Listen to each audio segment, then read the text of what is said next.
This meeting in accordance with the Open Public Meetings Law, PL 1975, Chapter 231. Notice this meeting was posted in two newspapers, The Record and the Ridgewood News. Public is advised, planning board's rule that the meeting shall conclude by 10 p.m. Pledge of allegiance. I pledge allegiance to the flag of the United States of America and to the republic for which it stands, one nation, under God, indivisible, with liberty and justice for all. Councilwoman Marsh? Here. Mr. Panza? Here. Vice Chairman Dewan? Here. Mr. Kaufman? Here. Mr. Barber? Here. Mr. McNord? Here. Chairman Belzerbini? Here.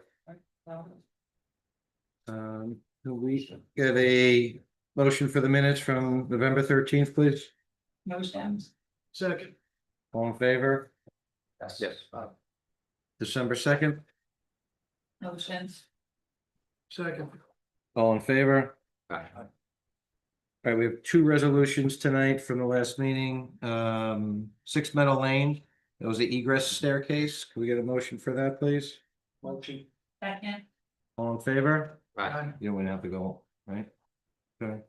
54 Prospect, that was the subdivision on Prospect. Motion. Second. All in favor? Aye. And the Manor 26 LLC for 25 Prospect Ave. Councilman, floor is yours. Oh, yes, you have to leave. Sorry.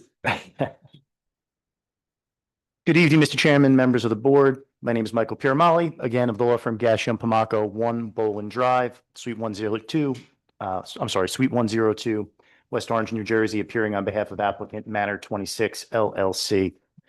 The applicant is before the board tonight requesting preliminary and final major site plan approval with associated variance relief and design waivers in order to renovate and improve the former Woodcliff Manor Banquet Hall to convert it to a new restaurant use. Subject property, again, is located on the corner of Prospect Avenue and Crestfield Court and is known as 25 Prospect Avenue, also known as Block 2704, Lot 10 on the tax maps of the Borough of Woodcliff Lake. This application was previously heard by this board at the October 28th, 2025 meeting. Having heard comments from members of the board's experts, and members of the public, the applicant has revised both the lighting and landscaping plans to try to address the concerns raised. We've also submitted those revised plans in advance for review. We'll go through the changes that were made tonight. In support of the application, this evening I intend to call 5 witnesses. First, I intend to recall our project manager, Matthew Valerio, to generally discuss the changes made to the plans and some possible conditions should the application be approved. Next, I intend to call our project engineer, Matthew Greco, to discuss just the changes made to the lighting plan since the last meeting. Then I'll call our project landscape architect, William Boyce, to go over the proposed landscaping for the site. Then we have traffic engineer, Justine Fox, who will testify with regard to the anticipated parking demand for the restaurant and how the parking will be handled, as well as the anticipated traffic impacts to nearby roadways. And last, if we get there, hopefully, I intend to call our project planner, Thomas Rickey, to testify regarding the zoning considerations for the proposed use, as well as the variances that are requested in connection with this application. In addition to those witnesses, we do have our project architect, Art Michaels, here with us to address any questions that the board, the public may have. So with that, Mr. Chairman, I would ask to call my first witness for this evening, Mr. Matthew Valero.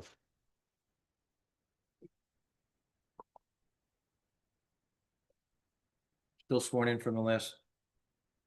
Yeah. Correct. He testified and was sworn in last. It was still under oath. Matt, would you just please state your name again and your business address for the record? Yeah, it's Matthew Valerio. The business address is 6 West Belt, Wayne, New Jersey, zip code 07470. And just once again, what's your position with 805 Hospitality Group, which is the management company that will operate the restaurant? I'm the director of hospitality operations.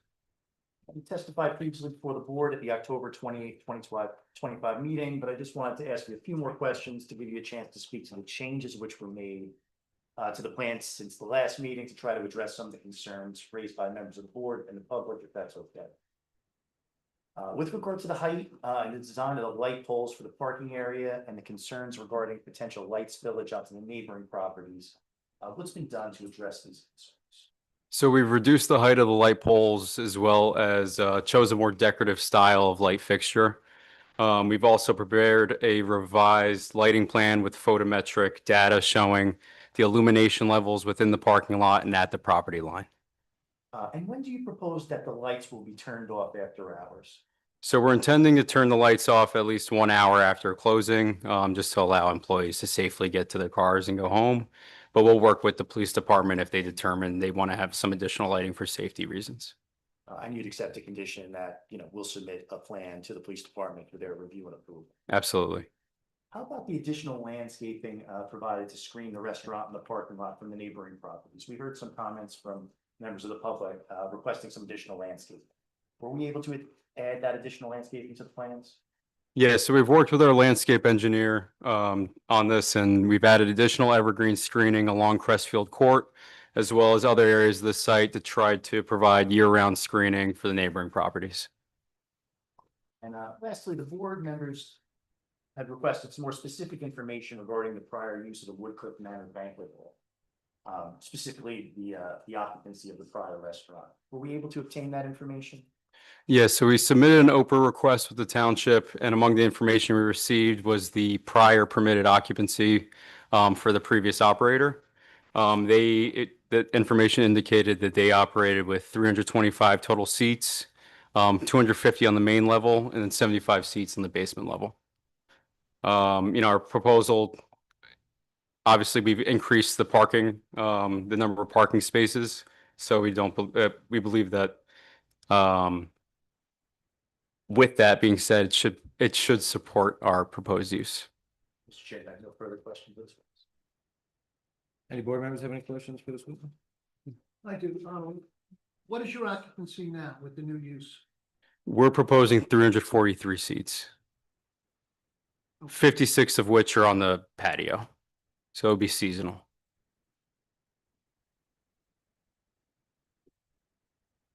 Quick question on the lighting. Are you gonna create controls for dimmable lighting? Yeah, it'll all be on a timer, and we'll definitely put dimmable lighting in there. Anyone else? Anyone else going to testify on lighting? Yes. Yeah, I think Absolutely. We have a board engineer and we're going to distribute an exhibit, photometric exhibit, so the engineer will speak to that extensively. Right, but he'll be basically running and operating is the idea, right? That's exactly Right, correct. so you're the one who's gonna need to know how to control the lighting if the lighting is a problem, or Yeah. the parking if the parking is a problem. Yes, and we have similar controls at our other restaurants, so it's nothing that's over my head. What are you said 1 hour closing, you turn off the lights, what are the hours of operation? I believe on Fridays and Saturdays, we're gonna close at 11 PM. And then Sunday through Thursday, closing at 10 PM. And that was testified to at the last meeting. We do have that available in the transcript. So we have those.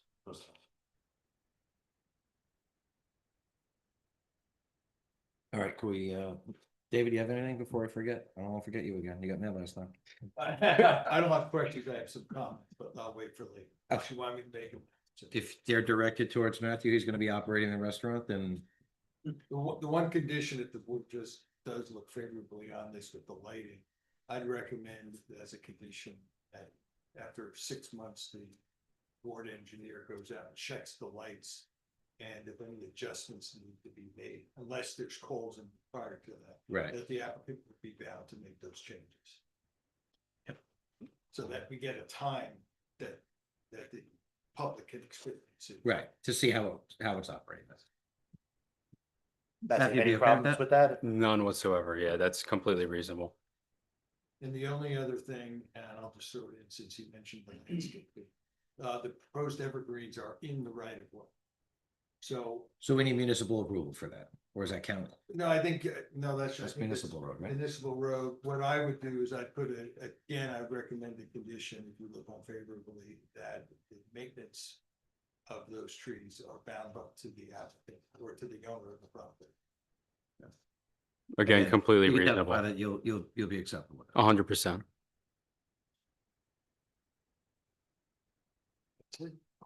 Anthony? The sign that's on Broadway? Signage. Signage, is that continuing on Broadway, is that part of it? There's a Woodcliff Manor sign on Broadway, if you know or not. Yes, I do. I would love to keep it. I think he would like to keep it. I don't know if he wants to maybe That's something- dress it up a little bit. Yeah, but- Yes, yeah. But he's- Um, that's not- Sorry, I didn't hear what you said. is he responsible for that sign? It's on, you know, what I'm saying. It's on Broadway, It's I on believe. Broadway. Yeah. I'm not really sure. That's why I figured something that. Yeah. I can't hear what you said. I was just wondering if we had to put that, if he's responsible to sign on Broadway, that's, Okay. I don't know if that's something that's. Is that even part of this? That's on a separate property. Yeah, whose property is it on? That's on borough property, if I'm not mistaken. It's on borough property? I believe so. Well, you don't have a problem with that, right? None Maintaining the whatsoever. sign. That's completely reasonable. Yeah. If we could change it, I would imagine there's like a zoning permit that would be tied to that and correct? Right, I think the building department would deal with that. Yeah. Right. I think the, Building department would deal with that. I think the acoustics are bad here. You gotta see what it's like at the Tice Center. All right, no further questions from the board or their professionals? Can we get a motion open in public? Motion. Second. All in favor? Aye. If anyone has any questions for the witness? It's pertaining to Matthew. Yep. Sort of a Nathan, but Anne Marie Borelli, 18 Crestwood Court.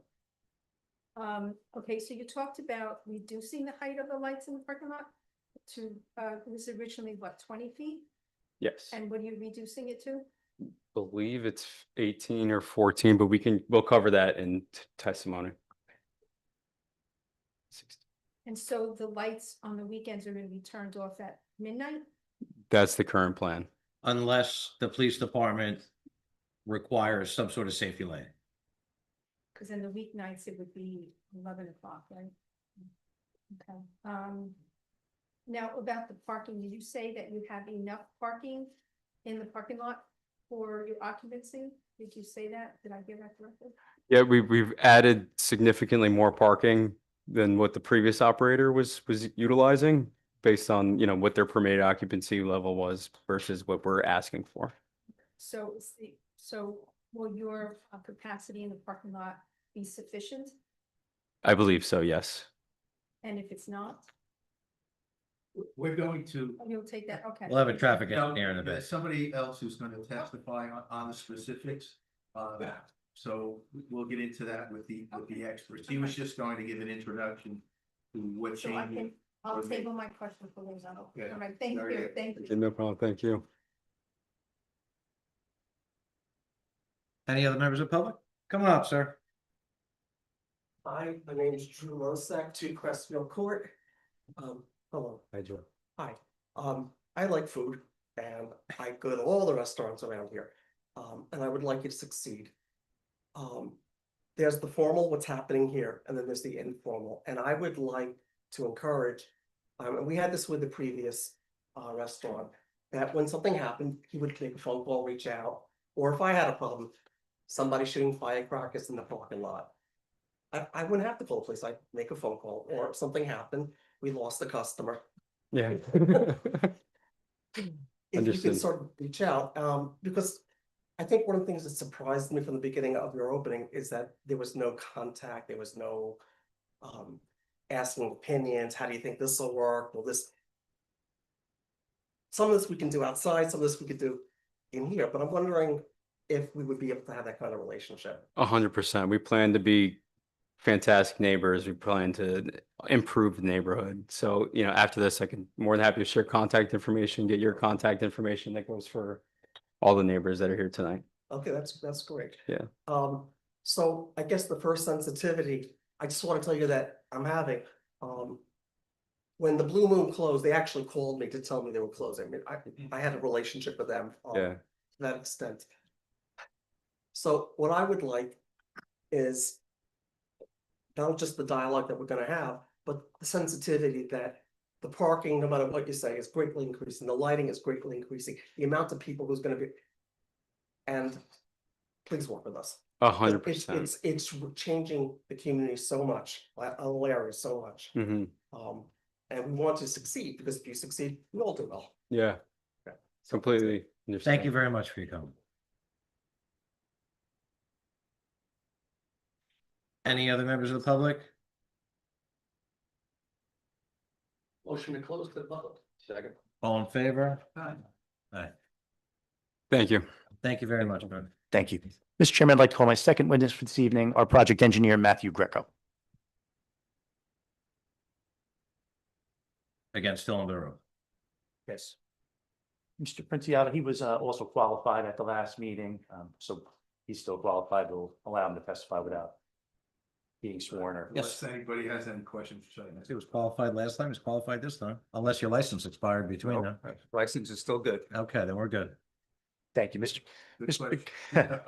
Mr. Now, Greco, have you taken the opportunity to revise the lighting plan based on the comments from the public and the members of the board, and also Mr. Cruz, the Neglia Engineering Consulting Engineer? Absolutely. We did a lot of work, heard what everybody had to say, and took a while. We really worked hard and got the light poles down from 20 feet, which was the original plan for that. 25 is the maximum allowed by the code, but we were 20. Now we're going down to a maximum of 16 on some lights and even others down to 14 feet. So we've really lowered them significantly, but that as You far have as we a- possibly can. Exhibit that you want to hand out? Sure. Yes, You have your exhibits list? we do. The last exhibit we had was marked A12, so I assume we would mark this A30.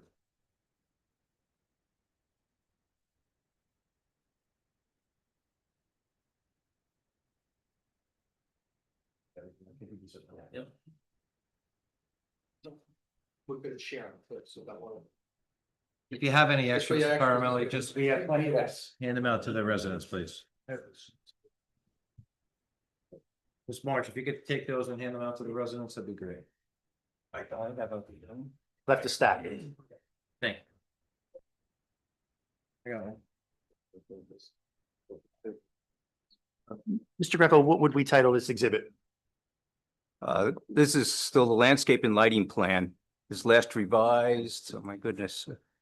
They can read on there. December 2nd. There you go. Your eyes are better than mine.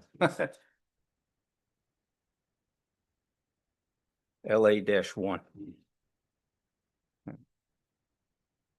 So as I said, Will you please go through Yeah. the changes that were made. so as I said, yes, we did lower all the lights considerably. And more specifically, it can go over where the lights have changed a little bit more for certain reasons. And if you just speak slowly, we do have a reporter with us. that's Absolutely. transcribing. Absolutely. So if we look to the top of the page, or the top of the plan, which would be the north property line, there are two lights along those rows of parking along that area. Those light poles were 20 feet. Those are now 14 feet. No one, obviously, the residential is directly behind that. And we've also lowered the intensity of those lights as well in that area. Accordingly, similarly, on the western boundary, which would be on the left side of the plan, we removed one light pole that was right on the neighbor's, right against the neighbor's property, and added an additional light pole along the front, or rather the west side of the building. So, and both of those, I'm sorry, yeah, two of those light poles are at 14 feet. So they were lowered significantly as well from 20 feet. The main area of the parking lot in the back, behind the building, those light poles stay roughly where they were located originally, and they've been lowered to 16 feet. We couldn't go any further with those without causing a safety issue and a lighting problem throughout the parking. Furthermore, what we did towards the front of the property, facing Prospect, we removed and moved around some light poles there as well, and reduced all of those light poles along the front property in those areas and entrance driveways to 14 feet as well. All of that significantly reduced any visibility from off-site properties as much as we possibly can, without causing problems with safety and traffic and things of that nature. Did we also change the light fixtures? We did. We added some, we heard again what you said. And as you can see on the plan, there are two details with the pole mounted fixtures just underneath. Yes, that's it. That are pendant type lights that are very attractive, we think. On the left side, there are two pictures on the left side, which would be the pole mounted type lights that you see there. The two to the right will be the wall mounted sconces that would be on the building. And again, much more decorative and much more fitting for the residential area in the neighborhood, we believe. Additionally, what we did, we provided the photometric plan as asked for by the engineer. And as you can see in the photometric plan, we were able to reduce the foot candles and the average foot candles throughout the parking lot, which was originally at 1.5 on average, down to 0.9 foot candles. So that was a significant drop. And again, we're going to the bare minimum here throughout that parking lot. The other things we did was, I think at the property line, so around the perimeter of the property, the average foot candle or at the perimeter is 0.2 foot candles. So again, significantly reduced. And there is some light going off the property slightly, but that's the best we can do. But it's minimal. Some of it goes out into the street slightly, into the neighbor's property slightly, but goes out into spills out into the street slightly. But again, it's to zero almost at the property line. It's the best we can do. And was there any shielding provided on these light fixtures to protect the neighbors? They will be provided with shielding, and as mentioned previously, they can be controlled in the intensity and the light output. Generally, we set them at 3,000 Kelvin to begin with, but again, we'll work with the borough engineer and we can change those light intensities if necessary. Discussed, I think that is about it. Mr. Chairman, I have no further questions of this witness. Board members?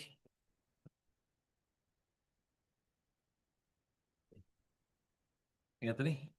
Are you gonna talk about the landscaping as well, or is that something? No, the landscape architect is here to talk about that. But your foot candles don't take into account that landscaping, so that might actually That's absolutely help correct. as well. That's absolutely correct. That's not. Your bollard lights in your plan, or it's also part of? There's no bollard lights. We have some uplighting on some of the trees and landscaping in the front. No bollards. No. At the last meeting, we had discussed potentially utilizing bollard lighting, but it turned out that we were able to do it without. And reduce the height of the And poles. make the 4 to fixtures 4 more to 6 decorative feet. and make them more Yes. decorative.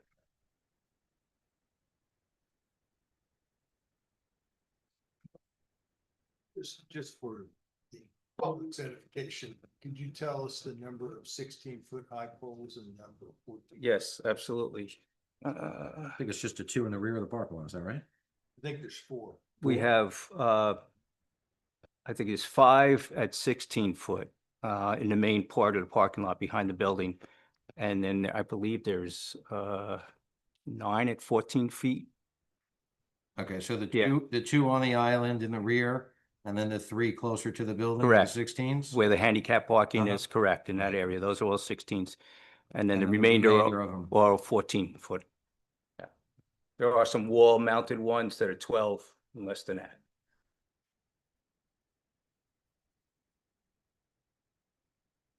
Ariel? Anything? Okay. Open to the public? Motion open to public for questions on the witness. Second. All in favor? Any members of the public? Alex Kuto, 18 Crestwood Court. Thank you. Thank you very much for accommodating and changing the light. Much appreciated. Could you go over the details? So the 14 are the two, like, can you zoom maybe, your gentleman? Yes. You could zoom where I the can use the, 14 foot. So those are the 14 foot. That, as you can see, the 2 islands right there, and then around the back of the building, those are 16. See, there's 3 across the back of the building, where the handicap parking is. Those are 16 footers. Yeah. The 2 islands just above them are also 16 For the footers. 16. The rest of them are 14. 14. foot. And then you mentioned on the right side, is a lower wattage facing Crestfield Court. There's a 12-foot high wall, light mounted on the wall. There's 2 of them, I believe. Yes, on the right side there, as you can see, going through that aisle. So that's the 12-foot high. Those, And those are point two. they point down, Oh, they mount down, that's the one that mounts down. they mount and they point down on the roadway there just for access and that little bit of parking. As you can see, those black lines that are around from there are that would be 0.5 foot candles, the outer line, so it doesn't even come close to the parking lot. Thank you very much, appreciate it.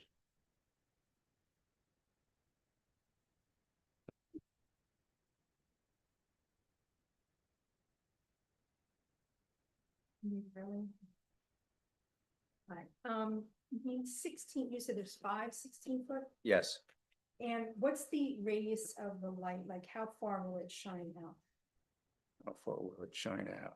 If you could Well- show her on her plan, the foot candle numbers that are a little hard to read, but they're in there. Yes, Maybe show them along Crestfield what those numbers are. I think the average was 0.2, but along the property line, it's 0.2 foot No, I'm candles. talking about But how, these, like. yes, how you see this, they shine. the furthest, there's two lines that come out from the light pole. The inside one is 1 foot candle.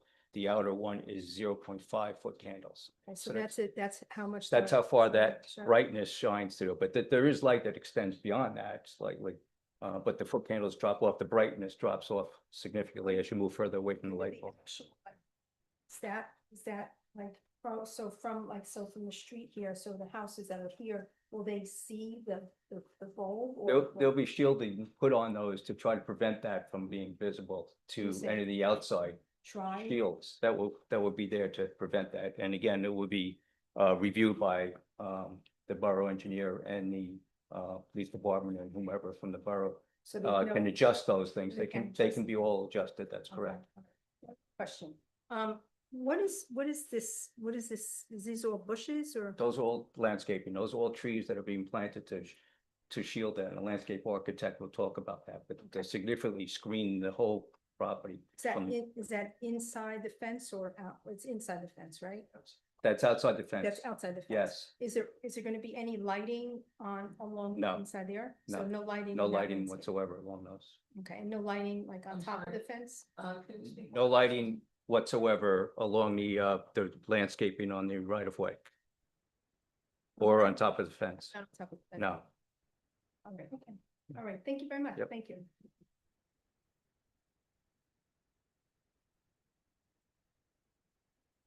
any other members of the audience?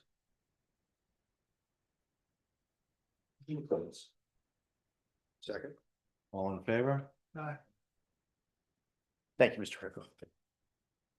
Mr. Chairman, I'd like to call our third witness for this evening, our project landscape architect, William Boyce. Feel like he's gonna have a lot of explaining to do. Uh-oh. I haven't been sworn, yeah. I'm confident we'll have all the answers. Don't sit down yet. Yeah.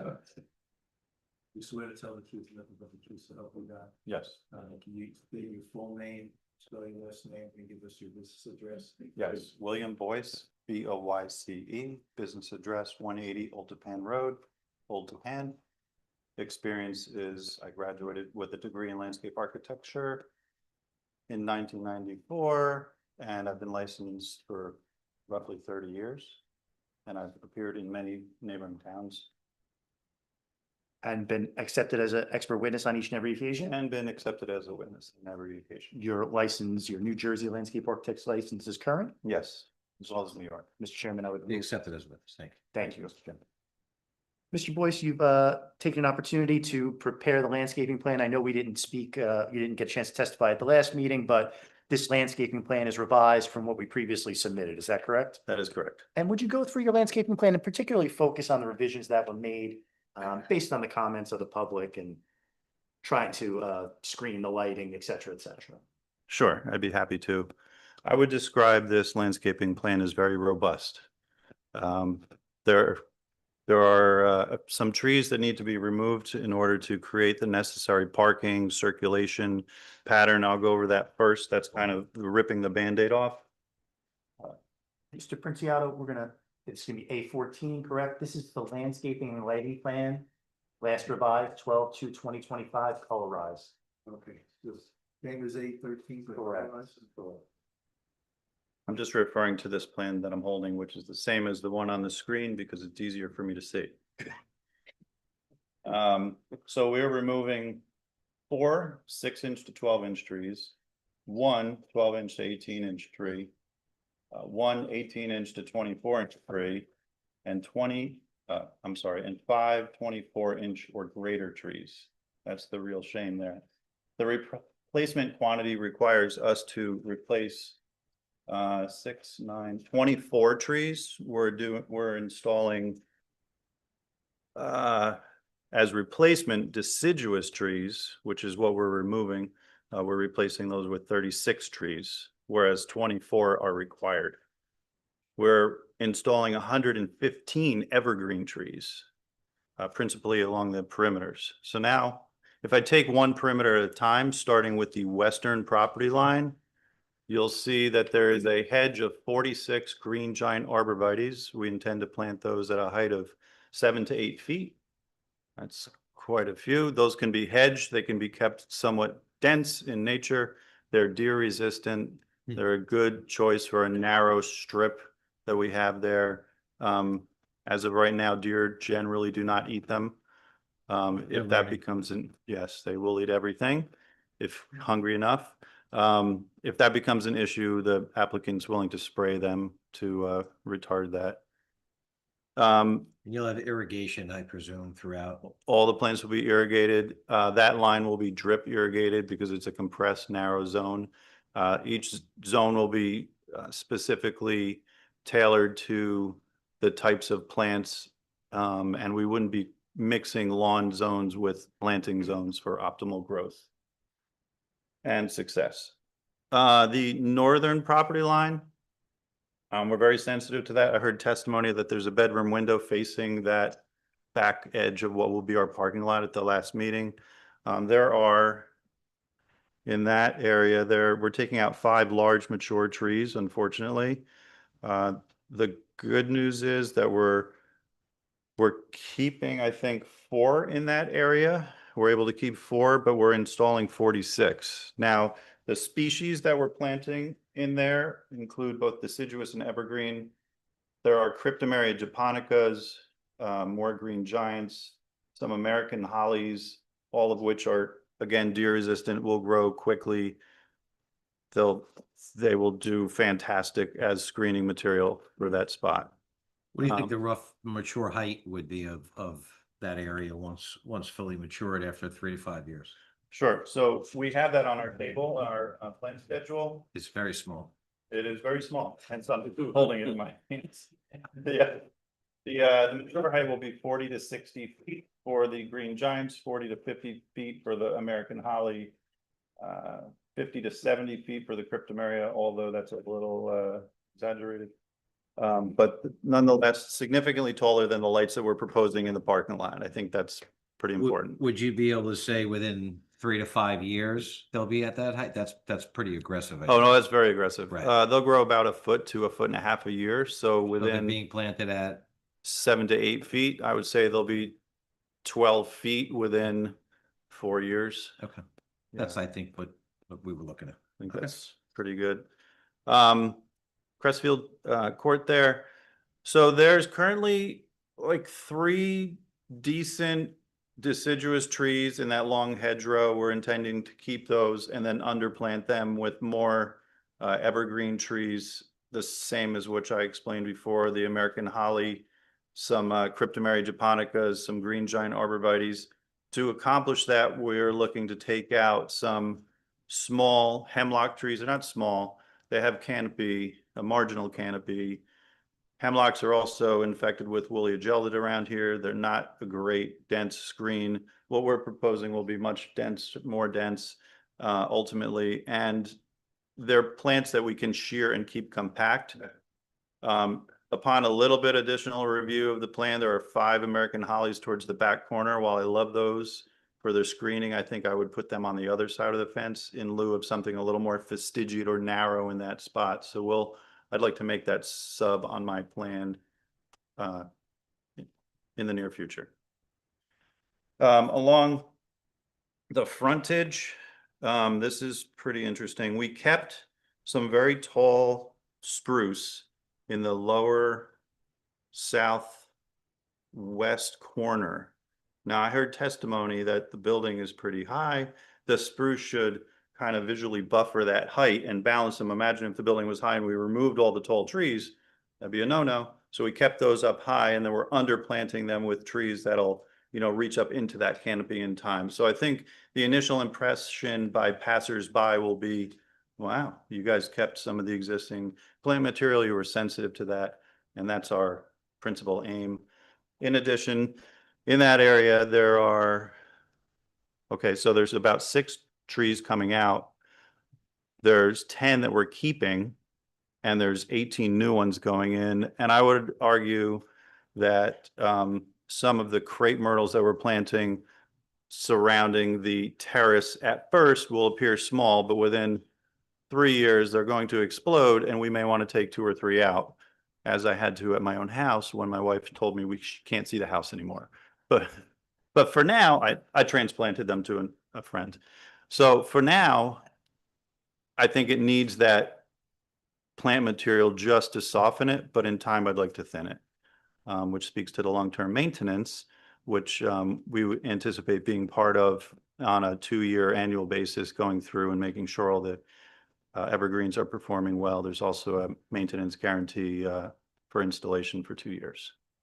So your company's also doing the installs, or? That's our hope. We had discussed it with the applicant, and we'll see if the numbers work out. I wish you luck. Thank you.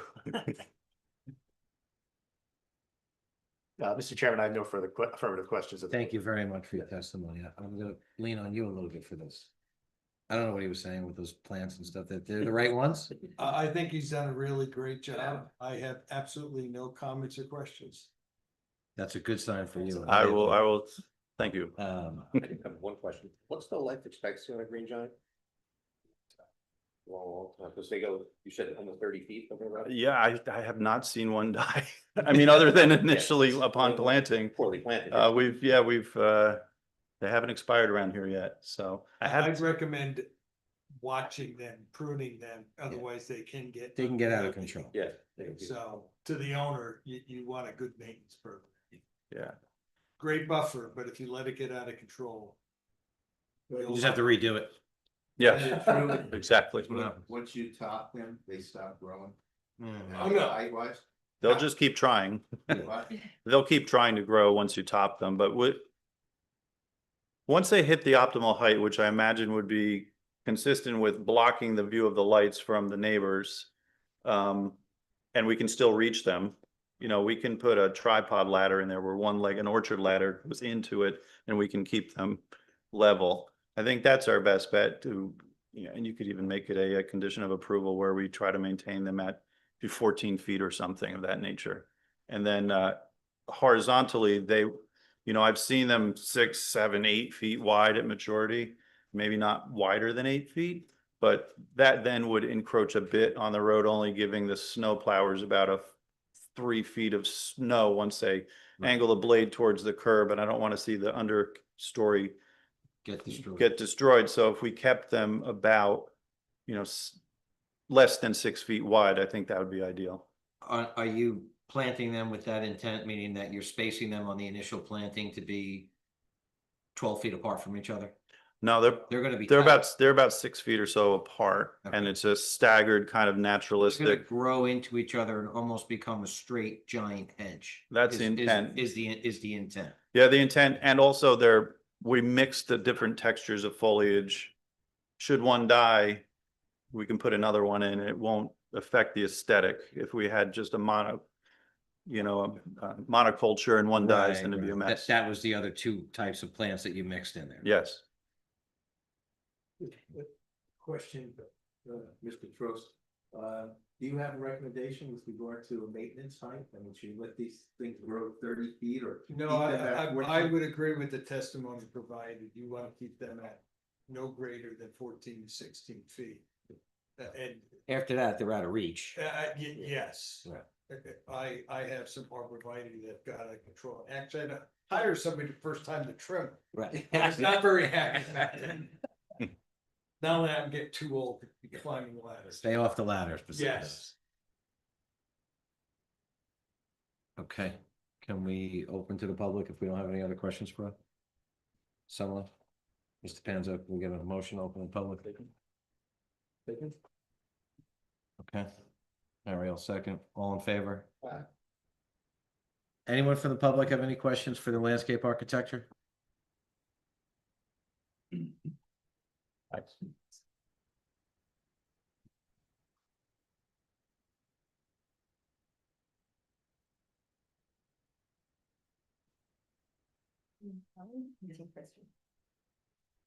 Hi. I'm a little confused. So you're talking about these giant, what are they called? Green giant arborvitae. And where are those going? They're going on the western property line. There's a long line of them. Might be easier. Much easier to just show around. Yes, small exhibit. So along this whole property line Mhm. where we can hedge them. They're going intermixed along the rear property line, Mhm. and then they're going sporadically along Crestfield Court. So the darker ones, are they, is it, because I see you have two shades, you have a Yeah. lighter green and a darker green, what is that? The darker one is the Thuya plicata, which is the green giant. You're gonna have to. Green spell it. giant. THUJAPLICATA. The botanical name. And the lighter one? The lighter one, actually, they're Liriodendron tulip, they're tulip trees. Oh, tulip tree. Yeah. Another reason we use tulip trees is because they're native. And they offer that tall canopy that we're looking for to offset the height of the building. Okay, all right, so question. When I drive up my street, Mhm. right? You know, it's kind of like, it's kind of like, all right, so anyway, I'll just tell you, so when I drive up the street, I love the view of the sky here. Over here. Yeah, I Okay. love that. So I know not seeing the lights is, you know, I don't want to see the lights either, but I want to see the sky, so it might. You want your cake and you wanna eat it. You ever hear that? Can't have that.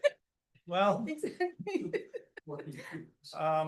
somewhere around year 3 and 4, we should have a little chat. We're gonna have to have a chat. Yeah. Okay, yeah, so at some point I'm gonna lose visibility of the sky.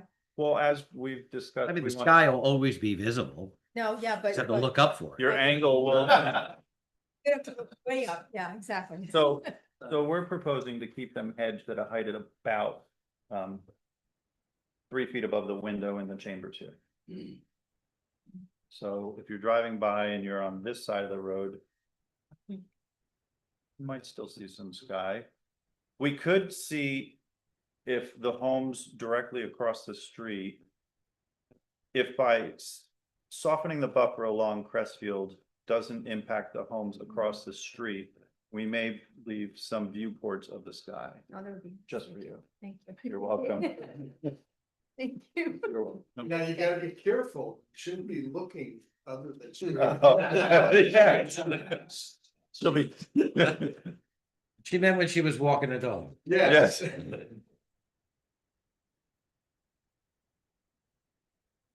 Hang on, Alex. We have another member of the audience.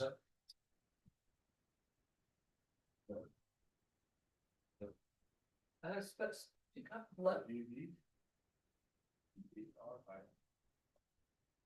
And you're. You need to know that too. Thank you, sir. Could you just do that for us too? Spell it. UARINSKY. Got that? Check. Good. So you mentioned the green giant arborvitae. Is it any different than other arborvitae? The Yes, reason for my question is because arborvitae, as far as I know, it's primary deer food. And this one is not, right? that is correct. Yeah. Question you? Yeah. I'll jot down the botanical name for you. Okay, and what is the height when they're planted? 7 feet to 8 feet. Thank you. You're welcome. And then they grow about a foot a year, you testified to, At the very least. at the very least. Each product. Yeah. Alex Kuto, 18 Crestfield Court. Just a couple of quick questions. Yes, When you say undergrowth means, although they grow, they still have cover below, they don't become dead. that is Is correct. that what you mean? Yes. Okay, okay. So, and you expect to top them 14 or maybe 12, depending what. Yes, yes. That's the main question. Thank you very much. You're welcome.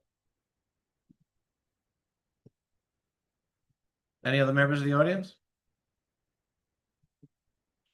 Motion to close. All in favor? Aye. Thank you very much.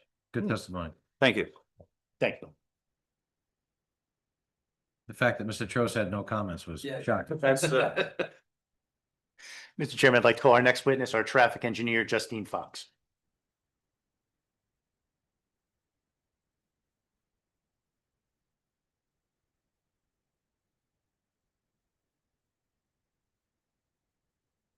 You put it over to the, I do. okay, and you, name it, full name, and spell your last name, give us your business address. Sure. My name's Justine Fox, last name spell Fox. Business address is 92 Park Avenue in Rutherford, New Jersey. Justine, would you be kind enough to give the board the benefit of your experience and your education so we may qualify you as an expert witness? Sure. I received my degree in civil and environmental engineering from the University of Maryland. I have over 9 years of experience in land use in the state of New Jersey. I am a licensed professional engineer in the state of New Jersey. My license is current and in good standing. Testified previously before zoning boards and planning boards. Correct, about 20 other boards within the state of New Jersey. Accepted as an expert on each and every occasion. Yes, of course. Mr. Chairman, I would move. We would accept as well. Thank you. Thank you. Ms. Fox, you've had an opportunity to review the parking and the traffic impacts of this development, and you've submitted a report to that effect to the board. Would you take a moment and go through the findings of your report for the benefit of the board and the public? Sure. So I do want to just take a little step back since there are a lot of members of the public here who might not be that familiar with what the role of a traffic engineer for an application would be. Typically, as a traffic engineer, what we would do is review the roadway network around the proposed development. We then look at the proposed development and use industry data to determine how much traffic this development would anticipate to generate. And then we look at the site and review access to the site, the parking supply, and the parking demand. So that's just a brief overview of what our traffic study did and what I'll go over tonight. So as previously mentioned, the development is located along Prospect Avenue. It's at the northwest corner of Prospect and Crestfield Court, where a lot of the members of the public are residents of. Prospect Avenue is under Bergen County jurisdiction. It runs east-west till its terminus with Broadway. That's about 600 feet to the west of our development. There's one lane in travel in each direction, and it's pretty typical county road within the area. For our particular site, and the traffic it has generated in the past, and the traffic it will generate today, if this were to be approved, we refer to the Institute of Transportation Engineers Trip Generation Manual.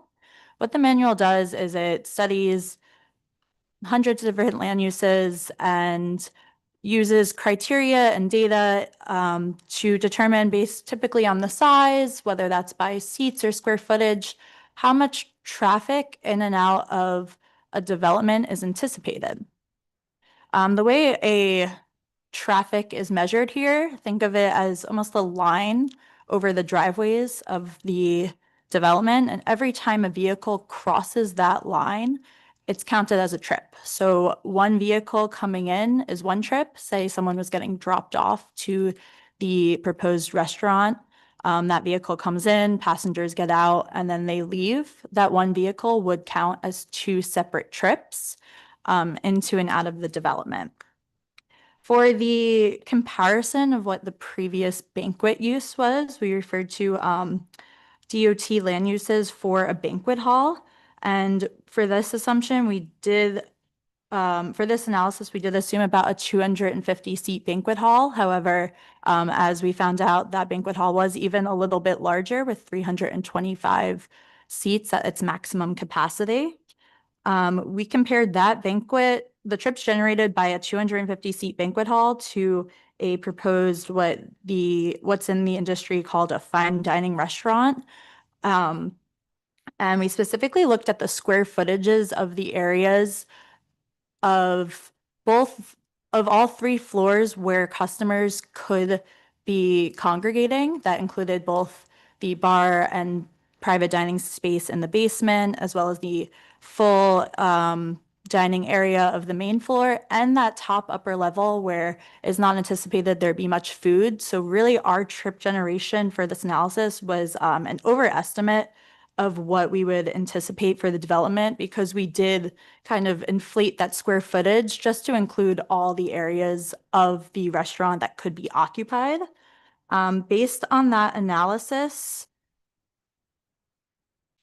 what we typically would look at are the two busiest hours of the development. So this, in this case, is a weekday evening. Restaurants do typically peak between 6 and 8 p.m. And then that Saturday peak hour is about a midday peak. So when you compare with a proposed and the existing to the existing or previous use, I really should say, it's actually a decrease in trips anticipated. So I know it's been closed for quite a few years, but residents would not notice a significant change in how it used to operate of traffic along Prospect Avenue. I also do want to note that we did review NJDOT historic traffic volume counts along Prospect Avenue, just to get an understanding of when the roadway is at its busiest and compare it to when a restaurant would be at its busiest.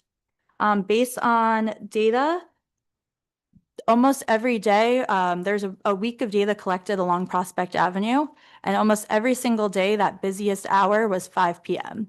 Kind of peaks between 3 and 5, and then you'll see a bit of a drop off at 6 p.m., and that was seen on all the weekdays, so Tuesday, Wednesday, Thursday, Friday. Like I said earlier, restaurants typically peak more beginning 6 to 8 p.m. So really, as the restaurant popularity and trips in and out of those driveways are beginning to increase, that's when traffic along Prospect Avenue is beginning to decrease. So I think in terms of traffic, this development at this location has a bit of a benefit of peaking at different times and not being a significant burden to the roadway. Lastly, we looked at the site and circulation. Do you want to just pull up the site plan? Of course. There are 2 access points proposed that are repurposing the existing driveways along Prospect Avenue. Yeah, what I'm pulling up is just the engineering plan, which was submitted already. Just SP1, labeled SP1 dated 6/18/25. SP1 6/18/25. Let's double check the date here. A little small for my eyes as well. It's not on up there. Oh. Thank you. Sorry. Oh, no, there. Oh, we got it. Thank you.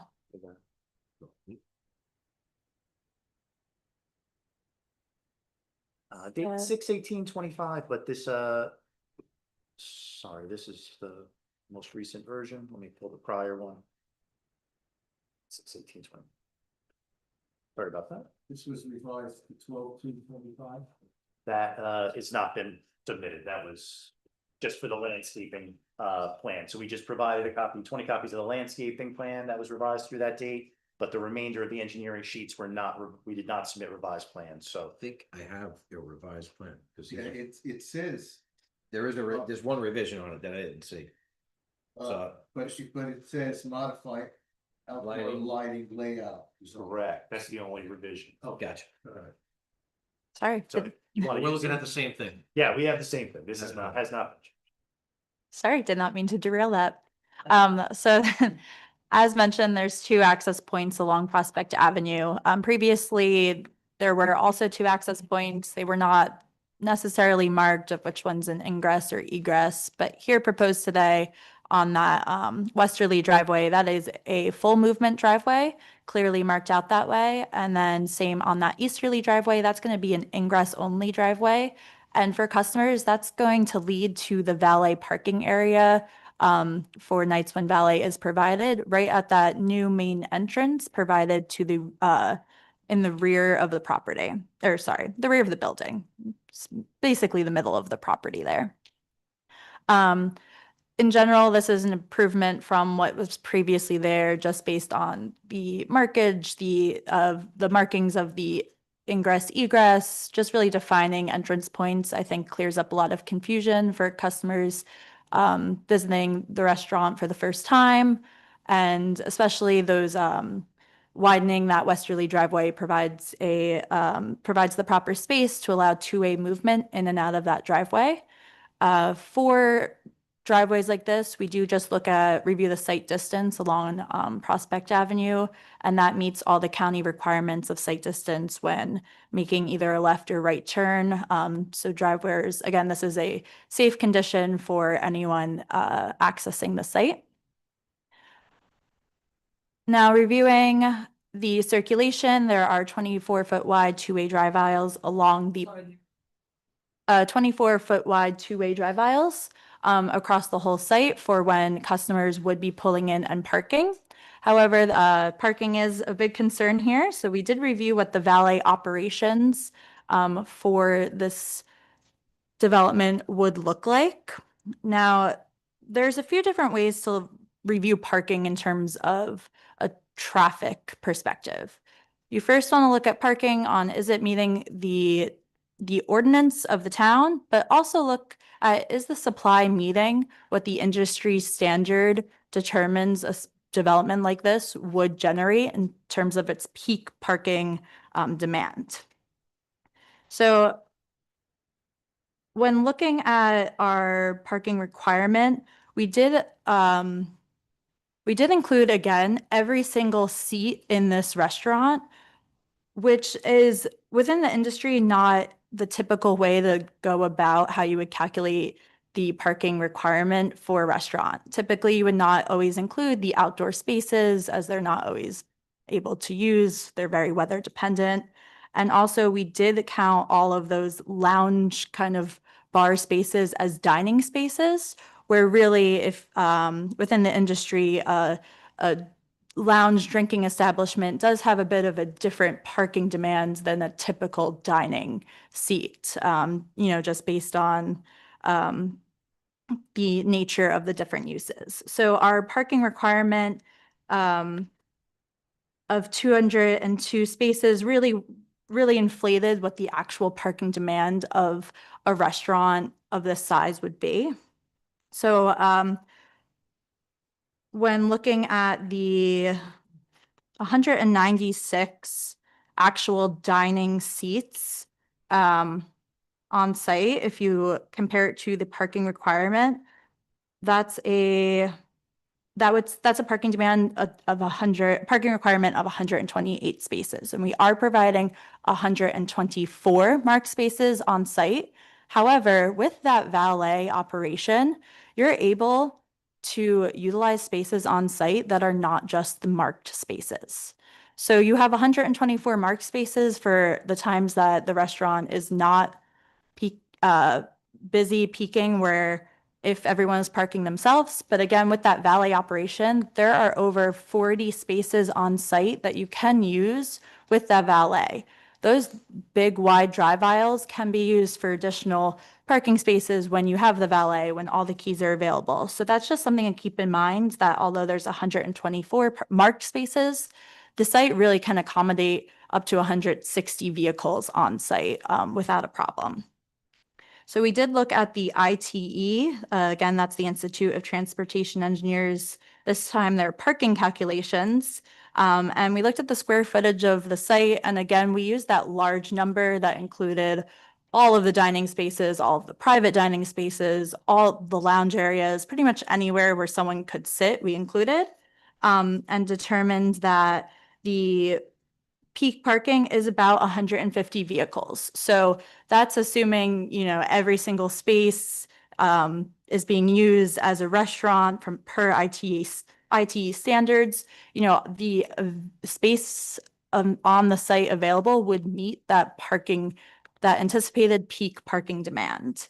However, if you look at more of what just the actual dining spaces would be, your peak parking demand drops to as low as 100 vehicles on a typical Friday night or about 120 on a Saturday night. So it is, in my professional opinion, based on all of the standard data, that the parking would be fully accommodated on the site.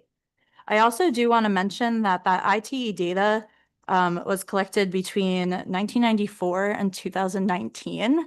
And I think we've all sort of seen in real time how ride hailing apps have impacted how we go out to eat, how we, arrive at different locations. And we're still working on industry data of how to account for that within restaurant parking demand. However, there is research that shows one of the most common trips that ride hailing services are used for, or for going from your place of residence to a drinking or eating establishment. So I think we'll, as time goes on, we'll really see that these parking requirements do not fit what the true parking demand is for restaurants as we move forward. I think that's kind of it. I'll close it and open for questions. Jumping in. Thank you, Mr. Chairman. I have no further questions. I'll ask a pretty simple question from Yeah. an opinion point of view. Yeah. Do you feel this site is going to be overparked for its use? I think given there's nothing that similar to it in town, I think it will be popular. I think what's provided here is pretty much exactly what we would anticipate for the site. Especially on those busiest nights. You still do want to accommodate the busiest nights. Right. On the busiest nights, they'll switch to valet and be able Correct. to use the rear, I'm assuming it's the rear drive aisles. They can't use the other ones. correct. Fire trucks gotta get. Of course, starters, yeah. Right, but they'd be able to accommodate a full house on a Friday or Saturday night. Correct. I think one of the biggest concerns from some of the residents that are here that you'll probably get questioned on is going to be parking along Crestfield. Right. There's adequate parking for employees, for for restaurateurs to come, that no overflow will run onto any of the side streets of the area. No, that is not the intention. And I believe it was previously testified by the operator that most of the employees do not drive themselves to the It'll site. be his job to make sure of that. Of We're course. asking your opinion on. No, there would not be. And that is also my opinion and my experience. Most restaurant employees, do not have their own vehicle. It's usually about one vehicle for every 2 to 3 employees.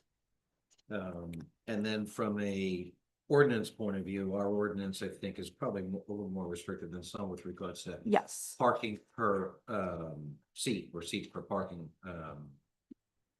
From an industry standard, if this restaurant were in another town,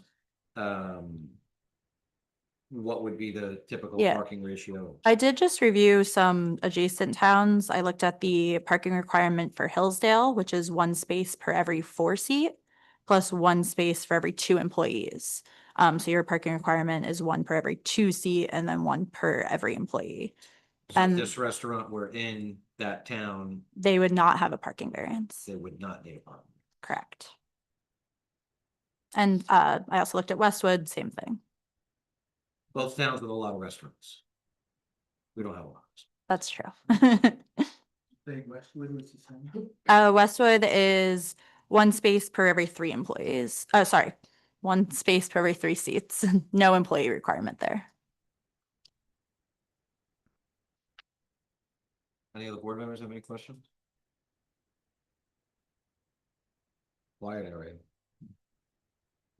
One quick, is both sides of the street, the parking allowed? Or is there- Not in this restaurant. Well, I'm just saying in general, is there any no parking signs up and down? I don't think so. But I don't think there's overnight parking anywhere. No. I don't think there's. Overnight. Overnight park. Prospect. There's no parking on Prospect, that's what. I'm wondering. There's definitely no parking. No parking on Prospect. One at a time, please. No parking on Prospect. No. Maybe Brian has a question. Yeah, Brian. Yes, Are you want to chime in? sure. Thank you for your testimony. Much appreciated. It gives a clearer picture. Maybe just introduce yourself. please. Record Brian Gill, I serve as your traffic engineer for the applications such as this. Getting to the operations, when do you feel that there will be a need for valet for would it be hybrid valet or all valet? Sometimes you do self-park, or would you do valet? I think what we're hearing is that event, at least for the first couple of months of occupations, that you don't have that hybrid, you just do all valet. I find that you don't need or you could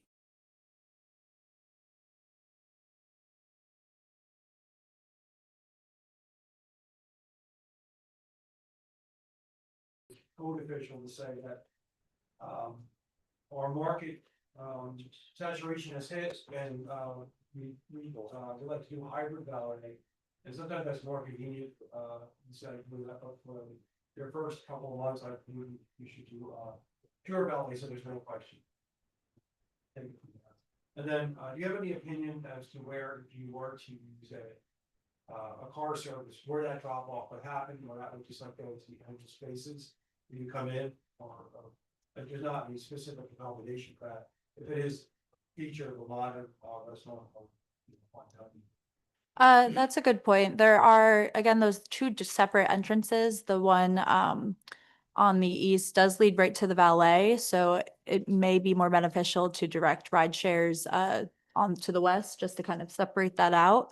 But again, that's something that the operator could see what works best if it were to open. Just be mindful. Yes, of course. Even with regards to like a restriction, like I don't want to impose a restriction that they can't use a hybrid valet model. No, I That- don't that- want to restrict it. Right, that's up to the operator to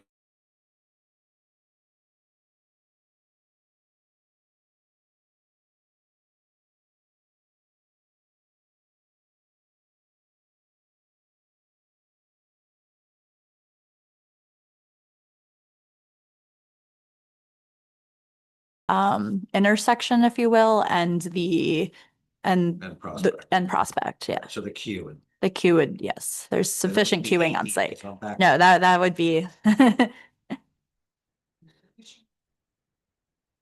on site, correct? And then ultimately, so we, county. Yes. Prospect. Some distance. Things that, I think you have.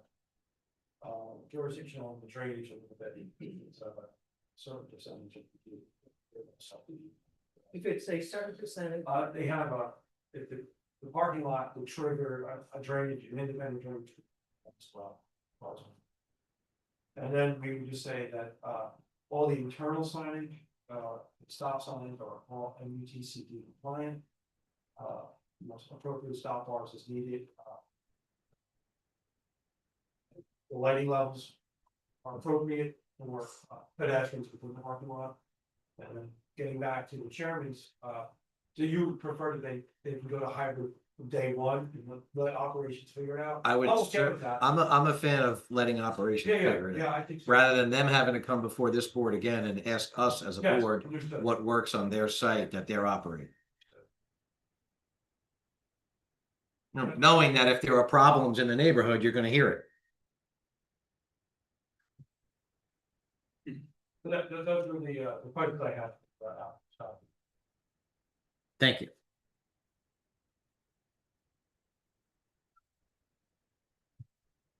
I guess the only 2 cents I would throw in is that the operator has other places, and if they can't get people in, they don't have a successful business, so it's in their best interest to make the place flow as efficiently as possible. Absolutely. Make the place. Flow as efficiently as possible. I have some questions. I think we're done. Okay. The 196 dining seats that you mentioned, how did you count them? What did you include? Does that include the bar seats?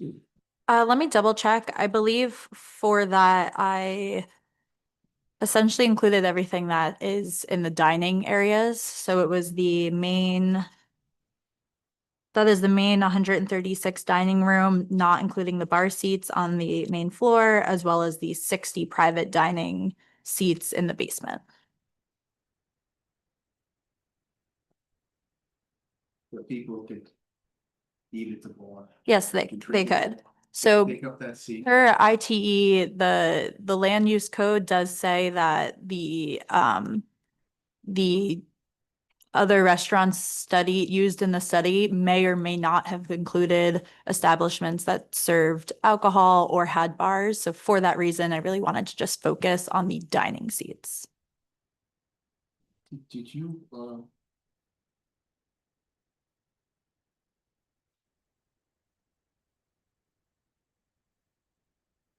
look at any impacts on the level of service with the intersection of Broadway and Prospect?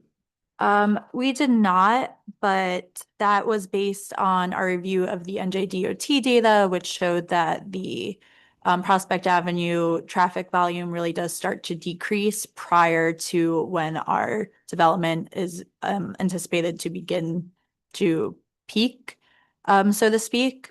Typically, we would study an intersection when we feel that the development may have an impact on traffic. And in this situation, especially when you factor in that it previously was a similar use generating about the same, but a little bit more traffic, that we did not feel there would be a significant enough impact to justify studying it, which per the DOT is about 100 vehicle trips in a single hour. And our analysis determined that the development peaks at around 70 trips per hour. So that is below that DOT threshold. I just, in English, does that mean that the traffic on Broadway is mainly from commuter traffic and it's not timed the same as the restaurant? Correct. Okay. If this were a commercial development that does peak at a similar time, say like a daycare or convenience store, then it may be worthy of studying that intersection. But considering it's a restaurant use that peaks at different times than commuting, it did not meet that threshold to justify a study at that intersection. Makes sense. Have you made an application to the county? We have not.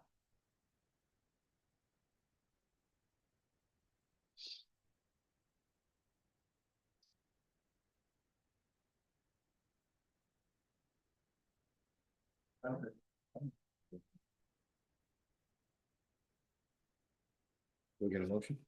Open the public. Second. All in favor?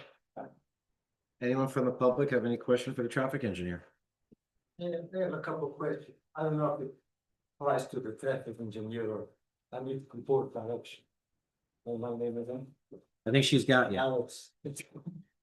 The question is, as part of approval, hopefully the numbers work. Is it possible to make Crestfield Court and Linda Terrace parking for residents and guests only? That would be a recommendation for the police department to give us, not for us to apply. So how do I, so I need, if I'm They would- concerned, the numbers might not work. How do I go to the police department, ask them to? Again, they're restricted to not park there. So if they are parking there, I would recommend for the neighbors, if it gets seen That's the problem. and assuming, or if it gets approved this evening, then you would notify the restaurateur and the police department. I think the neighbor had suggested that you guys exchange numbers. Yeah, sure. But it's not for this board to make or change the street for parking, no parking. That would be up to the police department. So after the fact, if we find there is an issue, then we contact the. It would be the police department making a recommendation to the mayor and council. Thank you. Hey, Mr. Kudo, just before we leave that, I sent a letter to the board members at the council with regard to conditions. That I believe we'll discuss later, and I think that the applicant was willing to agree to most of these conditions. Some of them are that none of their employees will park, like they say they will drive, some of them have to drive, some of them will drive. And there are, other staff and management, et cetera. There'll be a condition that none of their employees will park on Crestfield Court. And I can add Linda Terrace, because I do know the police department mentioned that. Also, as one of the conditions I recommended that, they have a sign on the premises that no parking is permitted on Pressfield Court and Linda Terrace. To deter any patrons who You know, they wait think they for have a park. better idea, they don't wanna use valet parking, or, you know, they would prefer that might dissuade them, from parking there. Also, I have language that I've recommended, that I believe council and the applicant will agree to. It's their responsibility to monitor the parking, and that includes, you know, when they have events, they know they have events. And then they make reservations, and if they have a banquet going, and then they also have dining facilities in the basement. They have to regulate that so that there is no overflow parking. That's gonna be their commitment and their obligation. If any issues arise, as you know, our chairman indicated, you can raise them because they may not know about them, whatever is happening, but to the extent that it can be controlled and monitored, I think we have provisions that will be placed in the resolution. Thank you very much appreciated. I have a couple of questions, I don't know when to ask, because I don't know. If it's directed regarding traffic, this It's would be not. the time. If it's not, then at the end. Damn, okay, thank you very Is it a much. comment or a question? I mean, I have questions about the couples, If it's about the traffic It's not engineer's about the testimony, no, it's not. now is the time. If it's not, then later. No, it's other things in general. Okay, Later. Thank you very much, and thank you for that language, much appreciated.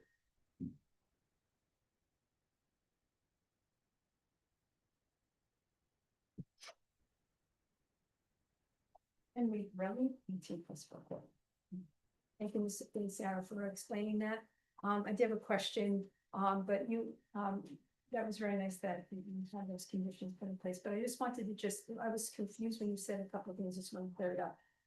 So you said you did not account for the bar patrons, right? You mean your calculation of required parking or? So just to clarify, when looking at ITE data, we did account for those and determined for all those bar seats and did determine that the site has the capacity to hold all of the anticipated vehicles when accounting for those spaces. But I did just want to say that if we were looking at the seats in terms of just dining seats, we are coming very close to the Woodcliff Lake ordinance requirement. But with accounting for the bar area, you still have substantial park. You don't have a substantial park. They need a parking variance, but she yes. testified that she felt that they have adequate parking on site. From an industry standard. Okay, so now you mentioned like Westwood is one spot for 3 patrons, you said? Yes, Westwood is 1 space per every 3 seats. 3 seats, okay. But now Westwood, their restaurants are primarily in commercial areas, correct? And so if there's additional parking, then people can just park on the street because it's a commercial area, right? In general, there are a few that are not, but I mean, most of the restaurants in Westwood don't have any parking. correct. Right, but it's a commercial area, so they can. Correct. Right. Exactly. Correct.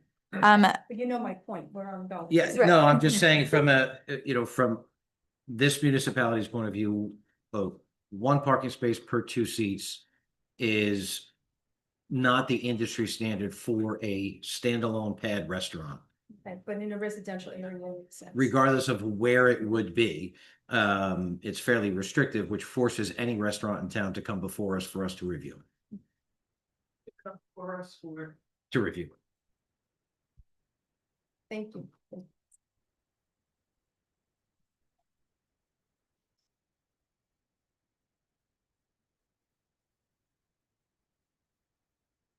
Ms. Gail Wilson. Slowly Wilson. Hello, Leslie. Oh, good. Thank you. I really don't have any questions. I just have some comments. I know that you keep referring to the capacity as, I think, 350 or 375. I have a 4-bedroom house, but we only use 2 bedrooms. And I've been here for 18 years, and although the capacity may be that high, the Manor has only operated maybe once a week, and at best at 20% capacity. I know this because I I see it. So, I mean, I feel like we're turning this residential area into like Orlando. And also, I just want to say that I know that although there will be the off hours, there are times where it's so crowded on Prospect that people turn around in Crestfield to go in the opposite direction because they can't get down the hill to make that right or left by the train station. Probably during peak commuter hours. Or if they're doing any work on Kinnickinnic. So it's not cut and dry. Thank you.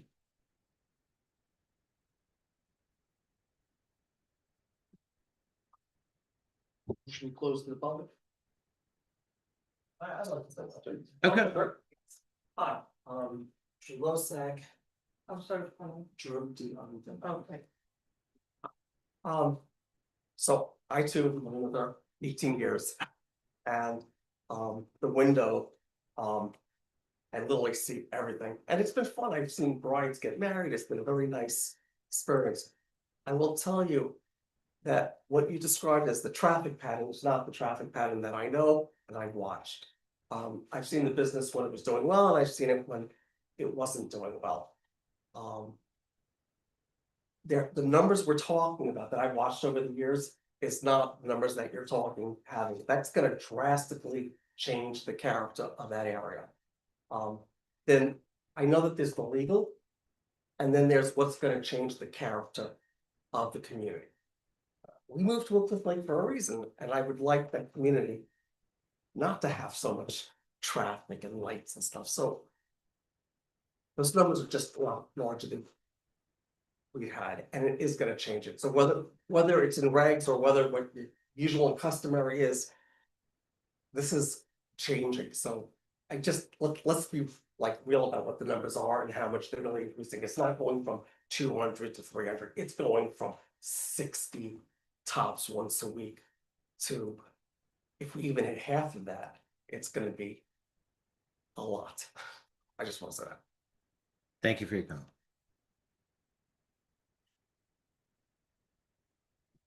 Mr. Kaufman had a motion on the table. Motion. Second. All in favor?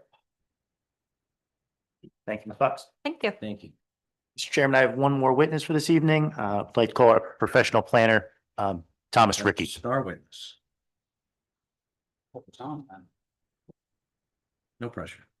You swear to tell the truth and nothing but the truth? Yes. Mr. Ricky, would you be kind enough to give the board the benefit of your experience and your education so that we may qualify you as an expert witness in the field of planning? Absolutely. Give us your business address too. I was going to do that. Yeah. Oh, So sorry let's about lead with that. Sure. For the record, my name is Thomas Ricci. Last name is spelled R-I-C-C-I. Business address is 92 Park Ave in Rutherford, New Jersey. I am a principal planner at Stonefield Engineering and Design. I'm a licensed professional planner in the state of New Jersey, nationally certified by the American Institute of Certified Planners. Nationally certified by the American Institute of Certified Planners. I have a Bachelor of Arts degree as well as a master's degree, both from Rutgers University, in which I studied city and regional planning. I have been accepted by well over 100 land use boards throughout the state of New Jersey and New York. Throughout the state of New Jersey and New York. New Jersey license is still current in planning? That is correct, yes. Chair. We'll accept the most. Thank you very much. Mr. Ricky, you've taken the opportunity to review the development proposal here, and would you please explain to the board your planning opinion as to this project? Yes, absolutely. So the board is obviously well aware of the neighbors. Everyone's aware of the site. This previously operated as the Woodcliff Manor. Now, this is a very, very old building in the community. This is what we call an existing non-conforming use. And what that means is that this building, I don't even want to say it likely predates the zoning. It definitely predates modern zoning regulations. And what that means is that when we're adaptively trying to reuse this building and fit it into these modern codes and ordinances, we run into a lot of variances. That's common because you're dealing with the constraints that already exist on site. But what you try to do is make them a little bit better and improve them. And that's exactly what I think we have done with this application. So we're seeking a D2 use variance. And what that is an expansion of a non-conforming use. Now, this is different than your typical D1 non-permitted use variance because the use already exists on the property. Now, us as planners, what we look towards is the Burbridge versus Mine Hill case law. And basically, that was a 1990 case. And what that case found as a special reason or a reason to approve this quote unquote expansion of non-conforming use, if you can make the use better or harmonize it, improve the look, make it function better, and make it more acceptable in the surrounding environment, which in summary, which I think we have done here, that constitutes a special reason for approval. And I think we absolutely have done that. When we look at just the general aesthetic improvements of this, it's vacant, it's run down, it's in very poor condition. Obviously, this is going to be restored and bring this site back to life. There's going to be a major aesthetic improvement, for the community, for the neighbors, and obviously for the operators. When we look at the buffering, this is going to be wrapped on 3 sides with evergreen trees, a substantial amount of buffering that would be planted if this were to be approved, that is going to be a benefit to the neighbors. When we look at parking is going to be managed better based on the valet service.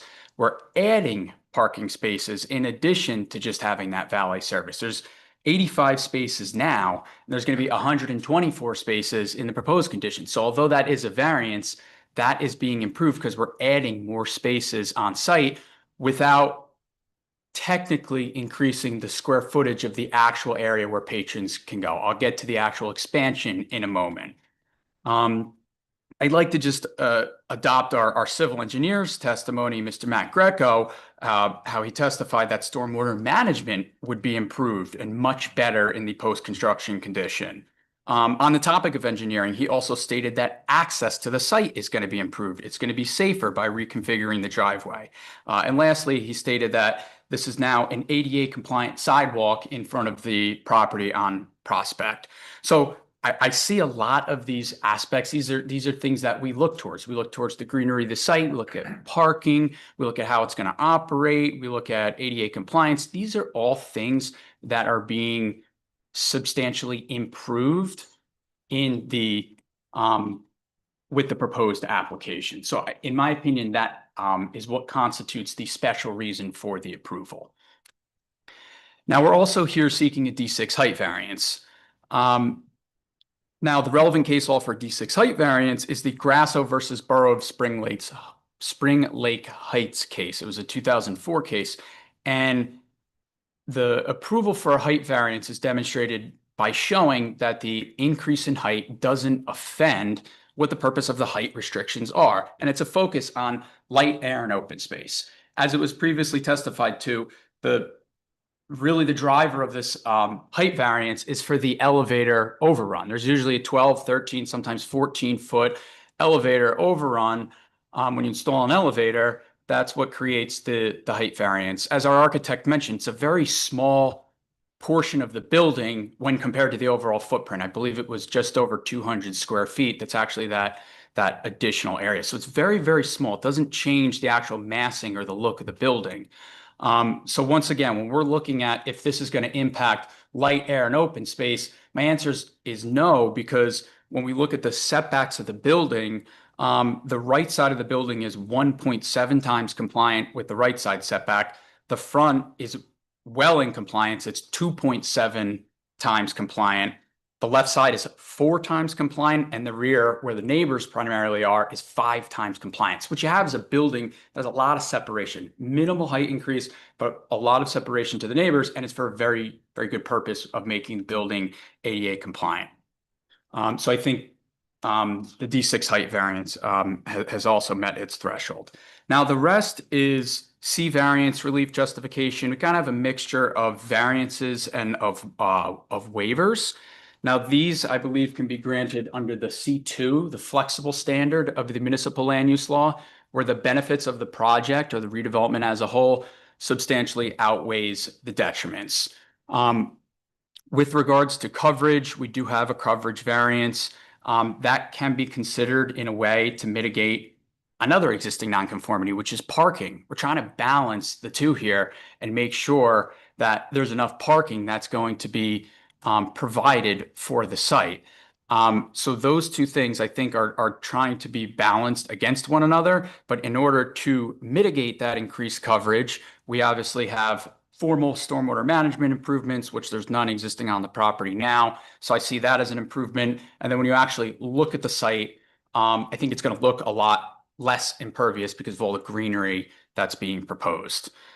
With regards to the parking setbacks and the parking location, the main drivers are a result of the existing site, the existing building placement, and then you have the drive aisles around them, and then you have the parking on the outside of that. So it follows some of the existing curb lines. But what I will say is the landscaping that's required on the outside of those parking spaces is being significantly improved. We have, obviously, you saw the rendering, we have a very, very robust landscaping plan, which I think mitigates the landscaping variances and the parking setback variances.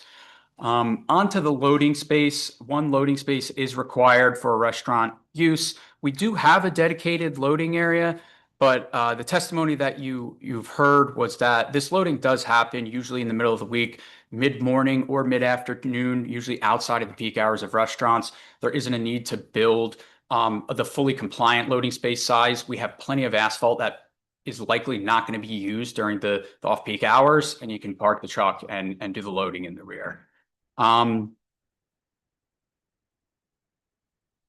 That sums up really the C variance relief that we're seeking. As I mentioned, it sounds like we have quite a large list of variances. That is somewhat common when you have an existing site and adaptive reuse project like we have. But I think what's important to note is that most of these are a result of the existing site. And we've heard the dialogue back and forth between the residents, the boards, and we've done everything we can to mitigate those. And from a zoning standpoint, I see those all as being improved on this property. I think aesthetics are being improved. You have better parking lot organization. You have more spaces. We have better lighting for safety, better greenery, better buffering, and a better stormwater management design. Now, real quickly, just to talk about the capacity, because it was brought up by the board's planner in the last hearing. 343 seats is what's proposed now, and the previous was 325. So we have about an 18 seat difference. It's really a nominal increase when you're talking number of seats in a restaurant like this. But what I like to look at is the ratio of seats to parking spaces on the lot, determining if the site can hold this the amount of people that the applicant proposes. And what we found is that you have an 18 seat increase essentially, but you have 39 more spaces that are being proposed. So that 39 spaces essentially closes the gap between covering the difference in seats and then provides extra parking. So what we have here is a better ratio of people to parking spaces. You have a better ratio of seats to the amount of parking spaces on the site.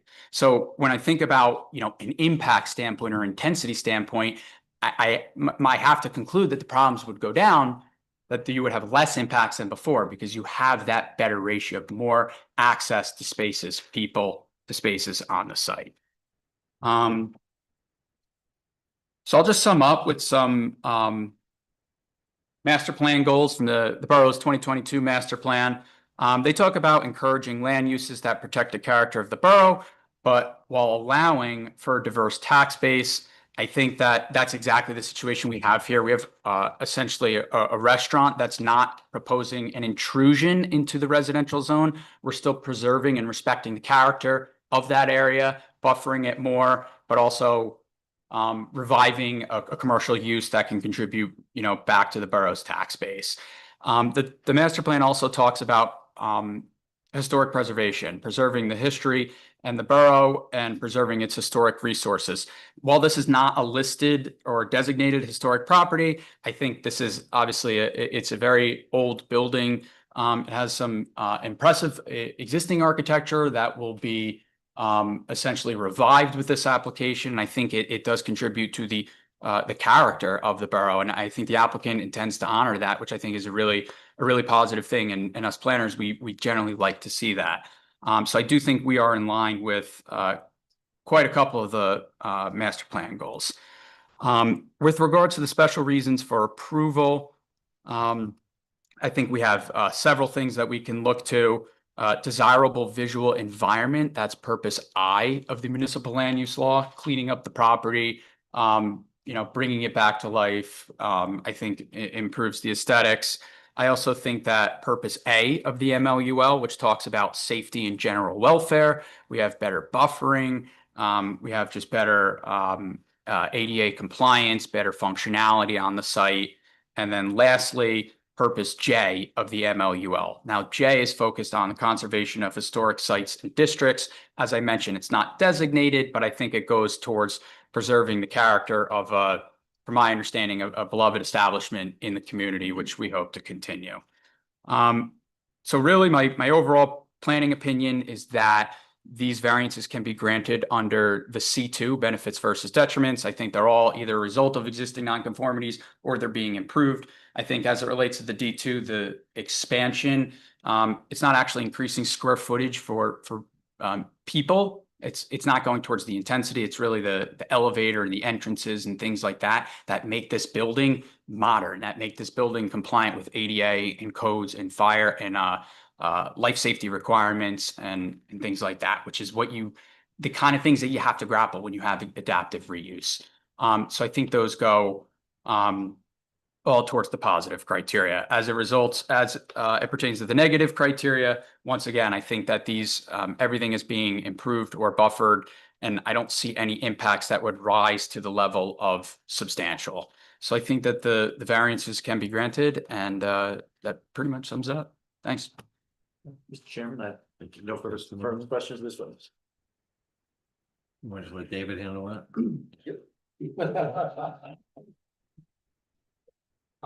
He addressed all the case law that I had cited, and I'll leave any that I missed to Sal. I believe he hit the major points on that. He covered the master plan. He also covered the positive and negative criteria. And he hit all the purposes of zoning under D2 for you to consider the variances. So in my opinion, he provided complete planning testimony for you to weigh the positive and the negative. And addressed any of your comments in your letter, I presume. Absolutely. Okay. You don't have any. I don't have Right. Sandy? Speak up. It was very thorough. So? Yeah, I have some questions. You mentioned that the prior use was 325. Correct. Where did you get that from? We submitted an OPR request on the property and we got back the fire occupancy, and it had 325 for the 2 levels of the seating, the areas of seating, tables and chairs, and 325 is the number. And that's pursuant to the fire code, that's the limitation. Correct. That doesn't mean that the building was being used for 325 seats. Correct. Now I know our planner raised this issue with the prior use was. And you know, we have some records to indicate, but the issue here before this board is zoning, it's not the fire code, and that relates to the parking. Right. And what this board's trying to do is determine how much of an increase or expansion of the non-conforming use, you know, there is. I think that we did receive some documentation from the archives here. Our board secretary was good enough to do some research, you know, in the basement, and that was submitted to council and the board members. There was some indication that it was at least advertised that they could have events there up to 300. So the point I'm trying to make is that that's the fire code limitation, but that doesn't take into consideration the zoning. Just want to indicate that, for the board. But I can address this with council, and maybe we should probably put some of that in, in the record. And I do have some of those documents.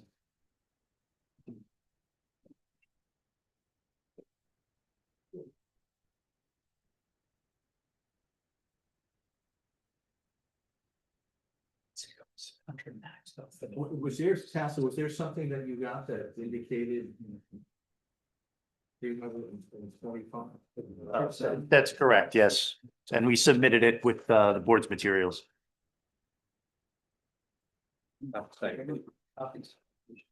Yeah. I have additional copies if anybody. Yeah, okay, so.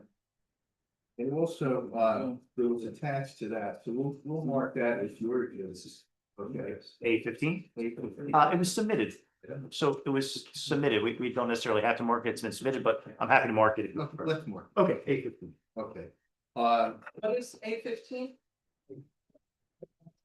Open public records request. Results, open public records request result. And respond. And respond. In what? Request and response. Sorry. Thank you.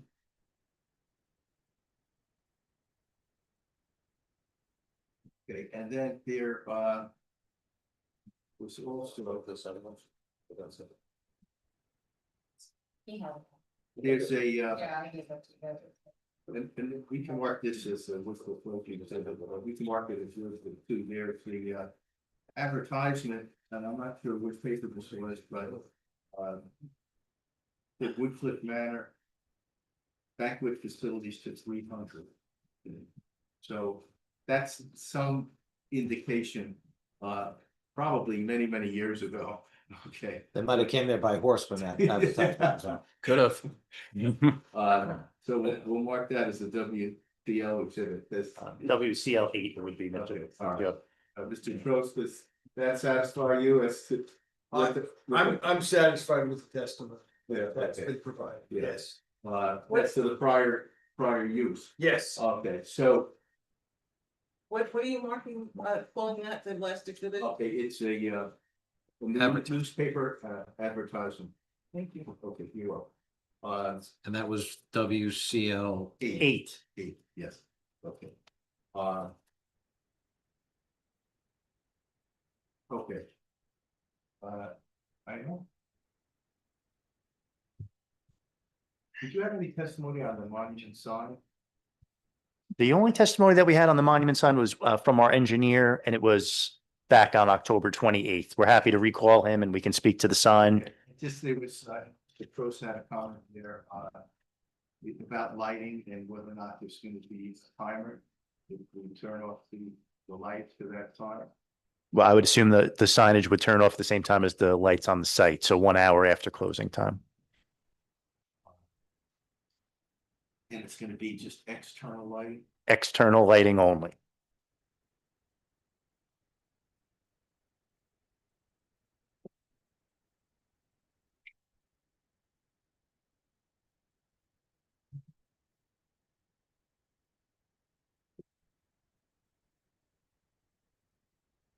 Questions,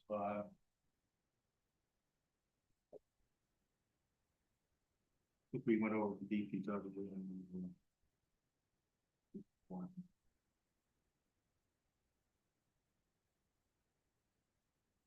Okay, what's the last? Motion to open the public.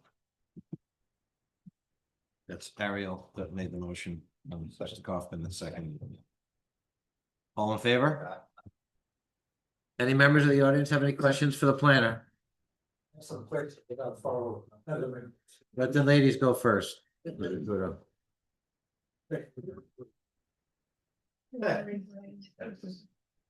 Hi.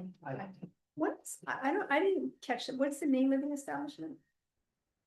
The proposed Yeah, name? yeah, proposing the restaurant, yeah. It has not been determined. Oh, it's not been determined? Okay. Maybe the kudos.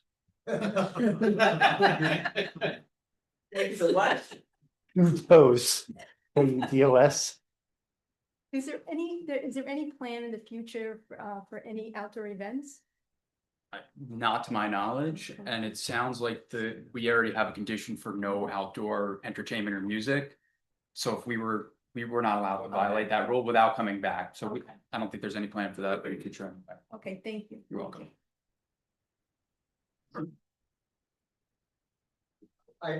Alex Quinto, 18 Crestfield Court. First, congratulations, this gentleman was very well spoken. Well, and I did a good job. All planners are. I have a few questions, hopefully part of your purvey, if not, please cut me short. Figure it out. So is there a sound, sound levels for the town that is not supposed to be, is there a? There's an ordinance, if that's your ordinance question. sound level? Yes. Okay. So I guess I have to read see what the level is, make sure. that- Correct. Okay, now, is there a time when the waste collection times, is it set at a particular time? I think we discussed it last time, that it would be during normal business hours, not at 4 a.m. Not, at yeah. 4 a.m. And if it starts happening at 4 a.m., then we call again, call the, Call Matt, and if that doesn't work, call. call the police. Call the mayor. Good.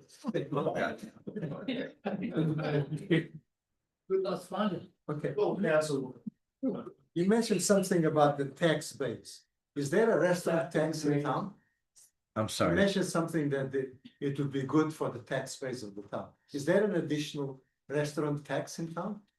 I think I think- Massachusetts has that, but I don't think New Jersey does. No, I think just the Massachusetts does, but New Jersey doesn't, is what council said. Okay, so you mentioned that it's kind of historic, okay, kind of historic. Can the members of the public propose that this be an historic site? No? Certainly not a question for this board. I don't know if you're asking the planner I that guess it's very question. good, so you might know. I Anyone don't, I that's don't been- know the answer to that question. Okay, you know where I'm going, so. Historic sites cannot be replaced with the apartment buildings, correct? Not true. Not true? Okay. so- There's a current, It's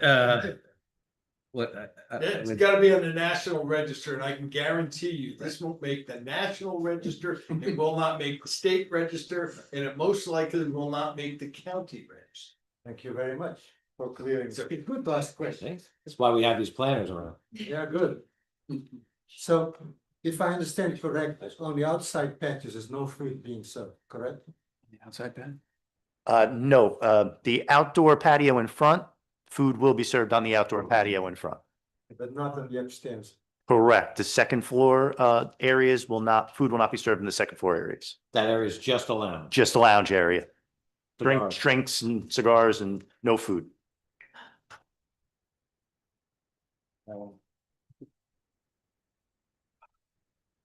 Okay, so both patios still have to conform to an outdoor sound levels. I'm sorry, both patios have to conform to outdoor sound levels. Also, Mr. Kudo, we'll discuss it later, but there's another condition that there will be no outdoor music. Thank you very much. That's where I was going. Thank you very much. I think you were very good, and thank you for the board for doing a lot of. Thank you for your time too, Mr. Kudos. Mr. Chairman, I was not going to bring this up, but since you brought up apartments, I have to say this. This is an expansion for pre-existing non-conforming use that's old and tired. They're renovating it, repurposing it into its former glory. You guys all know about the demon of affordable housing. I just did a quick calculation of some of the projects I am dealing with in other communities that are your neighbors. This would yield about 80 I'm gonna close my ears. apartment units. I'm not listening. If this was to become An affordable an project. affordable project. So I love this. The adaptive reuse of this rather than, Above it. right, right. It's very well spoken. These two plans are very well spoken. And I Yeah. don't like to put the fear of in anybody, but Right. unfortunately, that stuff happens. Yeah. Uh, Do we have any other questions from the public? actually, God, that's one.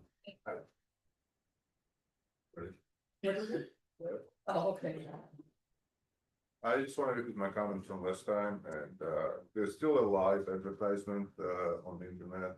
There's still a what? Live advertisement. On the NAP website, which is primarily like wedding website. And it states that it's up to 200 seats for the manor. They might also have some pricing and stuff, but it's 200. I think that's for the first floor. I think they testified to that earlier. And then downstairs, I believe she had said was 70, or someone had said 70. I said she, but I don't know if it was her. No, no, it's just Right. stating what I saw. Okay.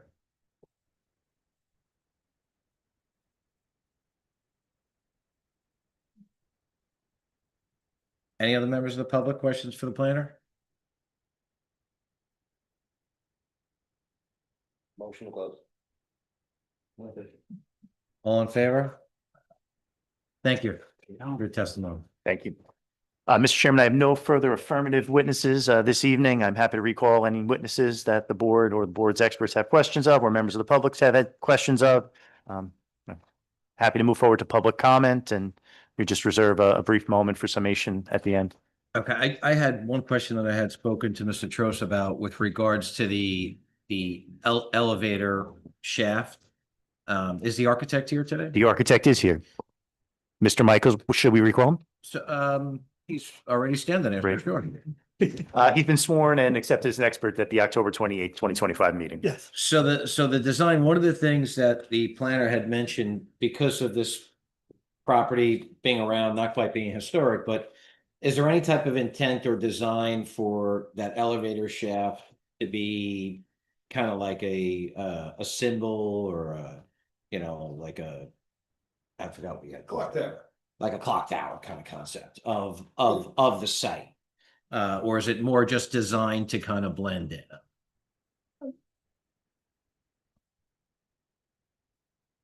We had the cupola was added to that structure. Like the original. Yeah. Right. It was sort of, they put up the cupola. Right. To bring it back to its original design. I think my comment was, it's there but not there. Right. It's kind of there, but it really doesn't, It's not making a statement or. it's kind of just there. It's the It could become rendering that something comes up, that's nice. the exhibits, it's rendering Yes, the rear one. yes. And this was used at the last meeting. Yes. And I don't want to become an architect or redesign any of your work. I'm just asking a question in your layout and in your Specific? design. I guess, So, yeah, that's a good view. So the answer is, yeah, we dealt with it sort of as a central element, and you'll see it come, and we put some articulation on it in the way of type shutters or something like that to break it up. Certainly, if the board wished, I could make Wait, what it was a stronger element and added, adjust some of the colors on it, maybe a shape on it. I'm not sure that a clock is necessarily I think appropriate, that was but just an we could do something like Yeah, that. I'll ask the question. Okay. Would add, and I know this changes the variance. Where? Adding 5 feet to this or some measure, does that make that element from an architectural standpoint enhance the especially purpose architectural and aesthetics of the concept of your building?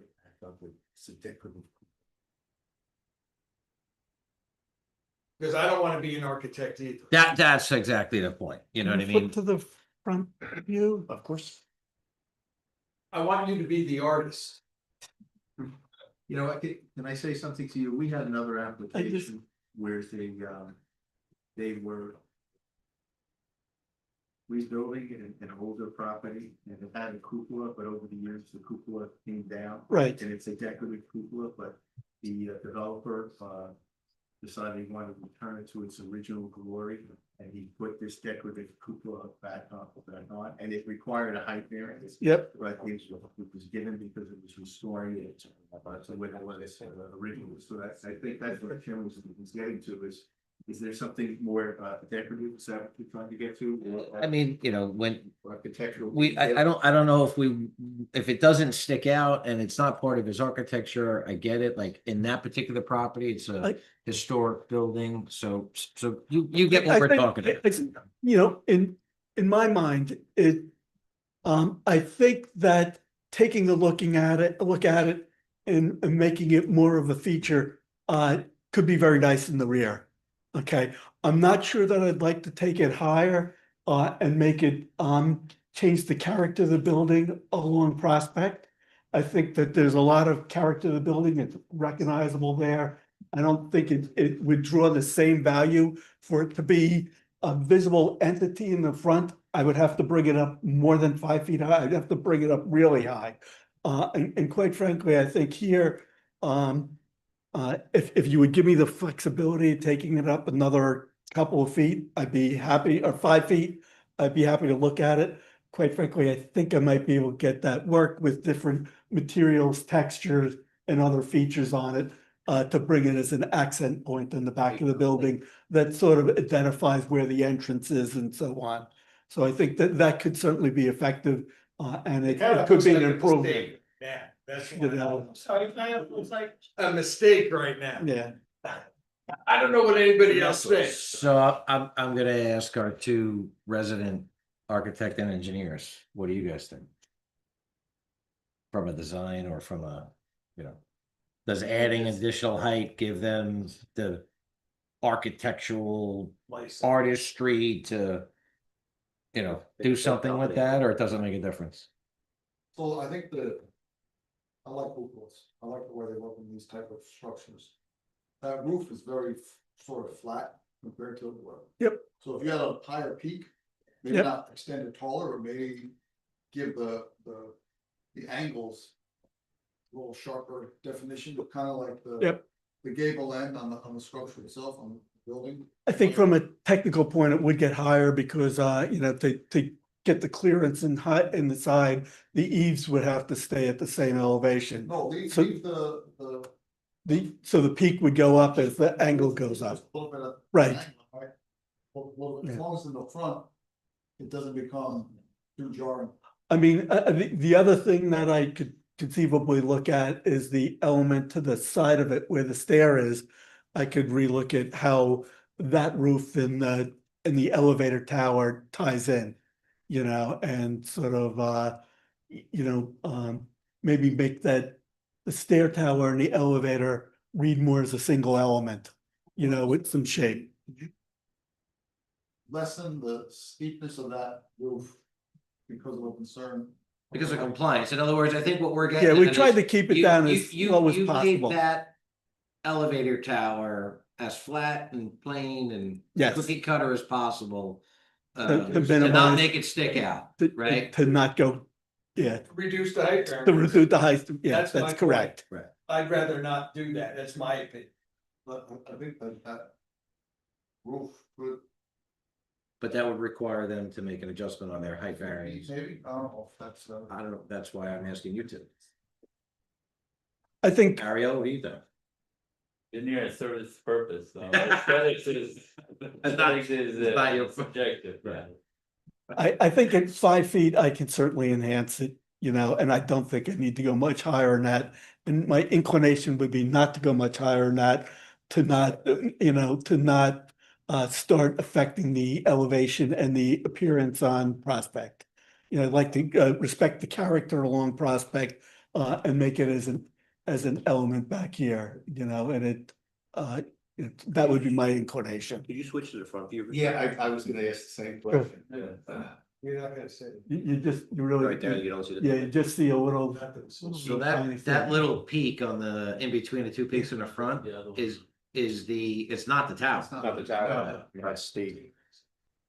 It's the other steeple next to it. So it depends on where you're standing. So if you raise that 5 feet, is it gonna be visible from Prospect? It, you know, it's behind it's behind that other roof, it's back in the shadow, it's not gonna read as an element to anyone. You know, Okay. and it's gonna, Let me rephrase the question. as Do you per feel it plans. benefits you as an architect to be able to play with that roof line or? Yes, it or would. Design? Yes, it Would it would. make you as an architect more proud or feel that you had a better design? I think I can enhance the image in the back with a little more latitude and the height variance for that. So how much more of a height variance? I think 5 feet would be more, 5 feet more? an additional 5 feet, up to 5 feet. Not even sure you would need. I might even not need or not. And I'd that, like and to that study entire area, we're just talking about the elevator shaft, which is 8 by 8. It's like 8 by 10 or something like that. It's, you know, it's a 3,500 pound cab. You say what? 3,500 pound elevator cab. So it's, it's, I think it's 7'9" inside by 9'4" inside dimensions or something in that area. Less than 10 by 10. Yeah. That's what we're currently at, 45.58 is our current building height to that elevation. But you can call it 50. Yeah. So. Variance. 45. He said 45.4. It's a 45. current height. Is the current It's the height. current height. Elevator shaft. 45.5. Plus 5. Currently proposed. Right. Okay. And And then so if we gave him the latitude to go an additional 5 feet, it would be 50.5. Just for that, Just that element. yeah, just that out. You gotta make that clear in the resolution.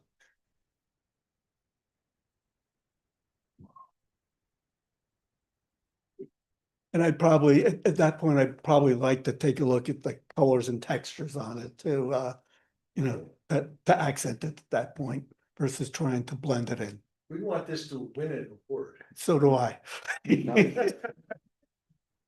Actually, I want it to be a successful restaurant. I really don't care about awards. It's nice when you get it. Yeah, it is. Being that you had additional testimony, I think she open to the public if they have. Sure. Something. Motion to open to the public, testimony that was just given. Second. All in favor? You might want to look at the, I don't know the address, the building used to be the carpet store where they made that effect. So that's where they. Okay, it was approved because it looks historic, so, you know, this would be nice. I'll take a look at that, thank you.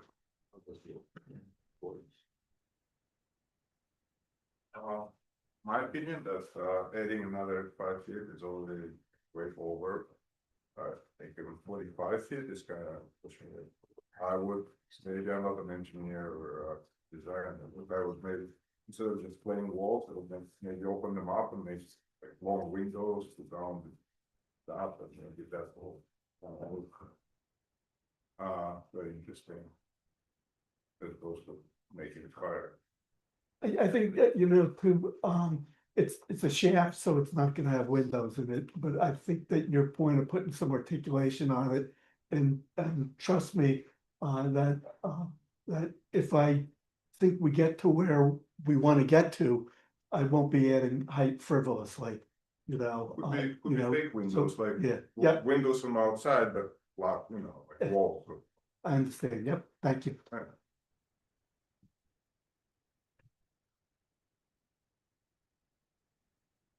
Motion closed. Second. All in favor? Thank you. Thank you. Couple of questions that I have, council. Of course. Is this building gonna be sprinkled? This building is going to be completely sprinkled and ADA accessible. And I feel bad, the stenographer, I didn't ask you, do you need 5 minutes? 5 minute break? Yeah, if we could just take five for her, it'll give you some time to kind of recoup and Of course. then we'll come back, okay? Thank you, Mr. Chairman.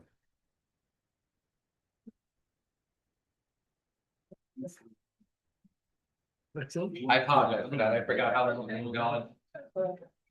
Yes. How much money have you shoved this beginning to do that? So,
We're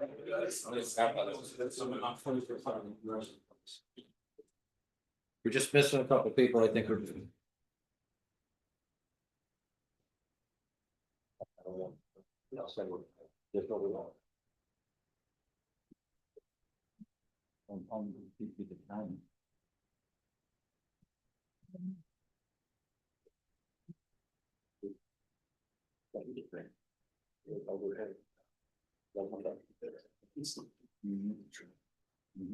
Just waiting for the secretary and Mr. Nessel.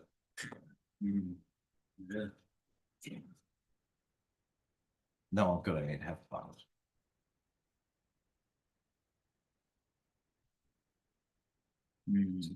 We're back on the record.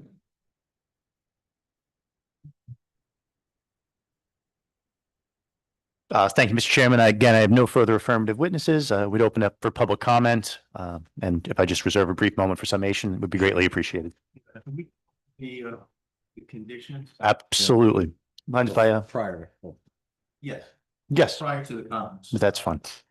Matt, you want to come up? Like just, I had submitted to the board, of course, a copy of council on, with regard to conditions and, being that this is a variance situation application before, can require conditions, so I think the applicant has already on the record agreed to stipulate to no issues that are important. But I'd like to go over them and see if we can reach some agreement and hopefully obviate any of these with further discussion. Okay, this is my letter of December 9th, 2025. All right, the first condition that the board can consider is the requirement of valet parking attendants. I think we already went over that briefly. And I believe it's what's good that it would be a hybrid type valet parking. Does that, you need any discussion on that? The board members? No. Okay.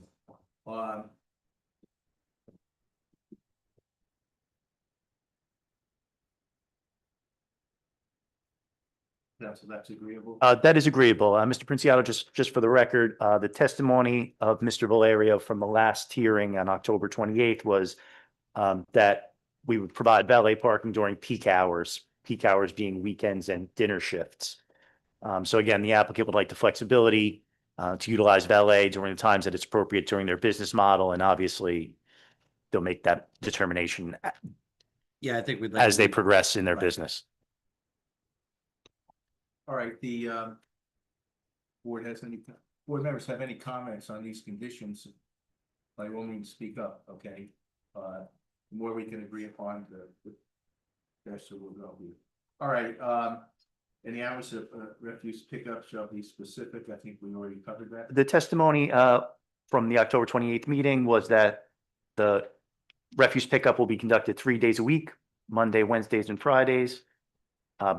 No earlier than 8 a.m. That's, Business hours. if that's appropriate, then that's fine. If you would like to change those hours, the applicant's more than happy to change. And I'm gonna skip over the lighting because I think you covered that. Your plan was significantly revised. And we're gonna have a 6-month revisit according to Mr. Trost. Right, that was agreed to.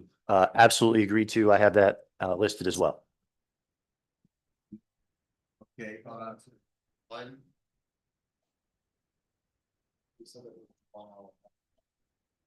Close.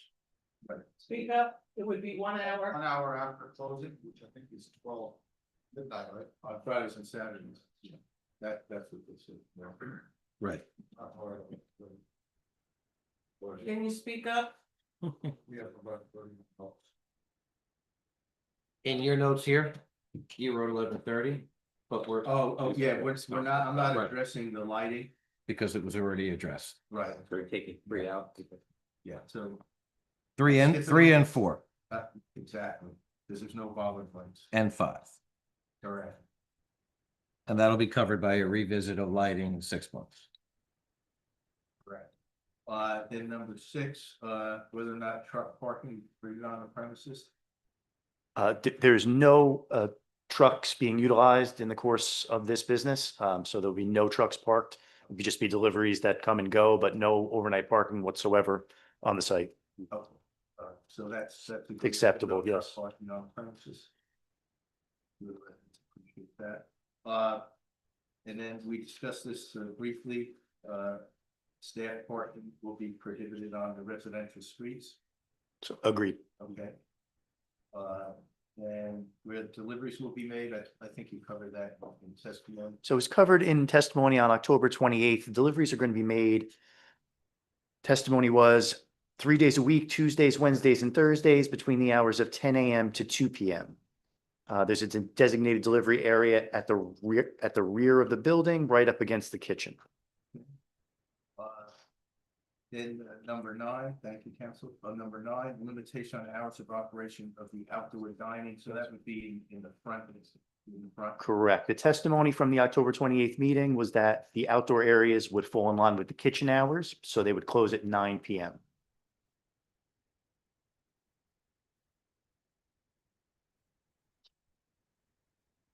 Whether there should be any limitation on hours of operation or occupancy limitations. And if the board members have any comments on that, I think what's. Yeah, I can speak to the hours of operation that were testified to, just to put that on the record. The hours of operation that were testified to at the October 28th, 2025 meeting were Sunday through Thursday, 11:30 a.m. I'm sorry, 11:30 a.m. to 10 p.m. And on Fridays and Saturdays from 11:30 a.m. to 11 p.m. There was no testimony with regard to occupancy other than the seating that we've discussed. Correct. So that's the board discussed if there should be any limitation on hours of operation or the occupancy limitation. I think that they're proposing these 343 seats, correct? Correct. And that includes all the outdoor dining. That is correct. Any comments by the board? Hearing none, okay, we move on to number 11. Whether or not outdoor music shall be permitted, I think we gave it. The applicant's testimony was that there would be no outdoor music or entertainment proposed for this project. Just clarification, but on the deck, the front deck, there was, somebody did testify to that, that on the front deck there would be, but it wouldn't. No. Just interior only. Correct. And the outdoor areas, there would be no outdoor music, no outdoor entertainment. Number 12, should there be signage at the restaurant that no parking is permitted on Crestfield Court? I'll add to that Lincoln Terrace. We have see comments of the public as well as the police department. That is acceptable to the applicant. And then I have additional language. And I'll just read it or summarize it briefly. It'll be and this will be in the resolution. Yes. That the applicant and operator has general responsibility to avoid overflow. I'm sorry, that the applicant and operator. The tenant's general responsibility to avoid overflow parking at the site. And the applicant / operator tenant shall have a responsibility to anticipate that certain occasions and events that are scheduled at the premises could give a reasonable person opportunity to anticipate that overflow parking could be expected. The applicant shall use its best efforts both by itself and through its restaurant operator tenant to anticipate such occurrences and take reasonable steps to avoid overflow parking, and shall use means such as limiting the number of seats used, staggering reservations, scheduling events with limited seating, limiting reservations, encouraging carpooling by employees, use of valet attendants, and use of off-site parking for shuttle service. Also provision any violation of the resolution subject to violation penalties as provided in the code of the Borough of Cliff Lake. And there'll be an enforcement agreement as well, including equitable and objective relief. So that will be a provision. Acceptable to the applicant. All right, so that covers we have stipulations, and so generally in all of our approvals, you have to comply with all of the requirements, timeless of the legal engineering.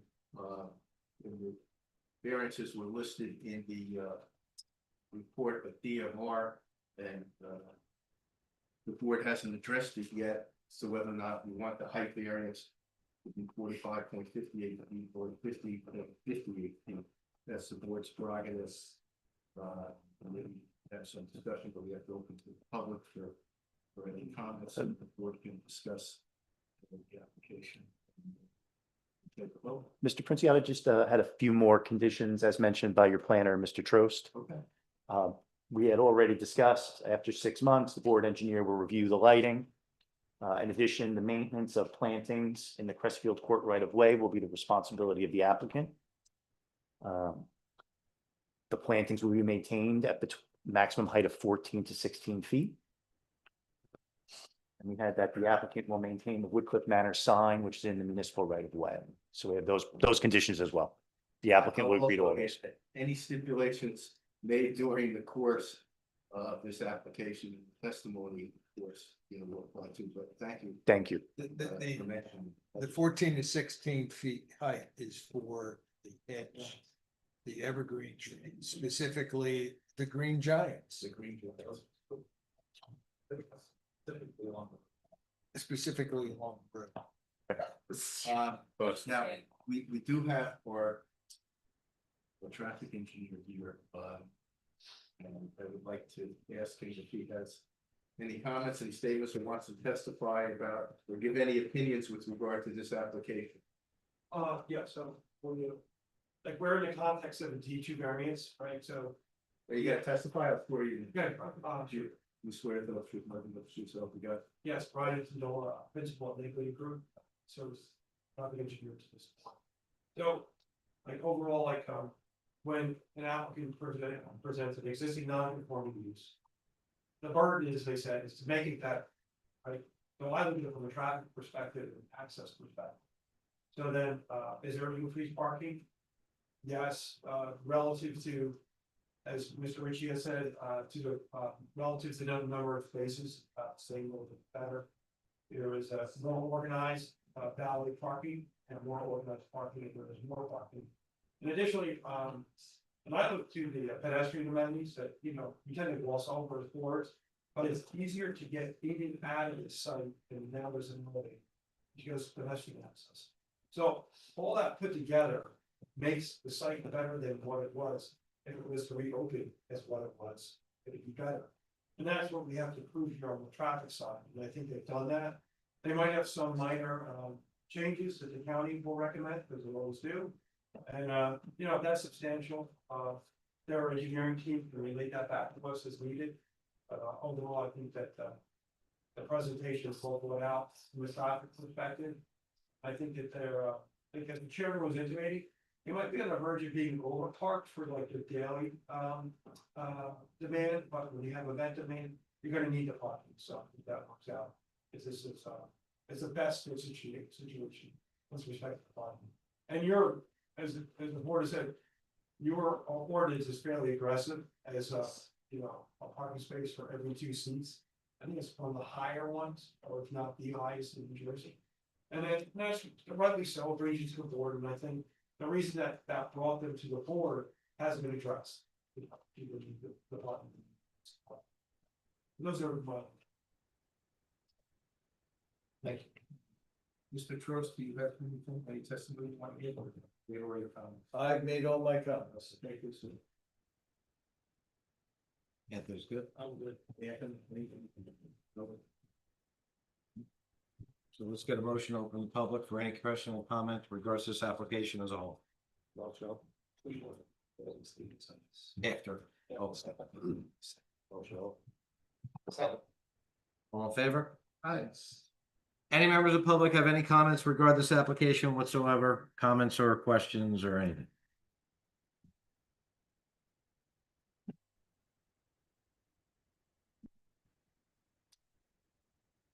So on conversion time, it does look beautiful, and I think, yeah, I mean, it looks very impressive. I look forward to a relationship, I guess, as who had said. The previous owner was very kind. He actually used to plow our driveway, so you can come with a pickup truck, so I don't know if you guys are gonna do that.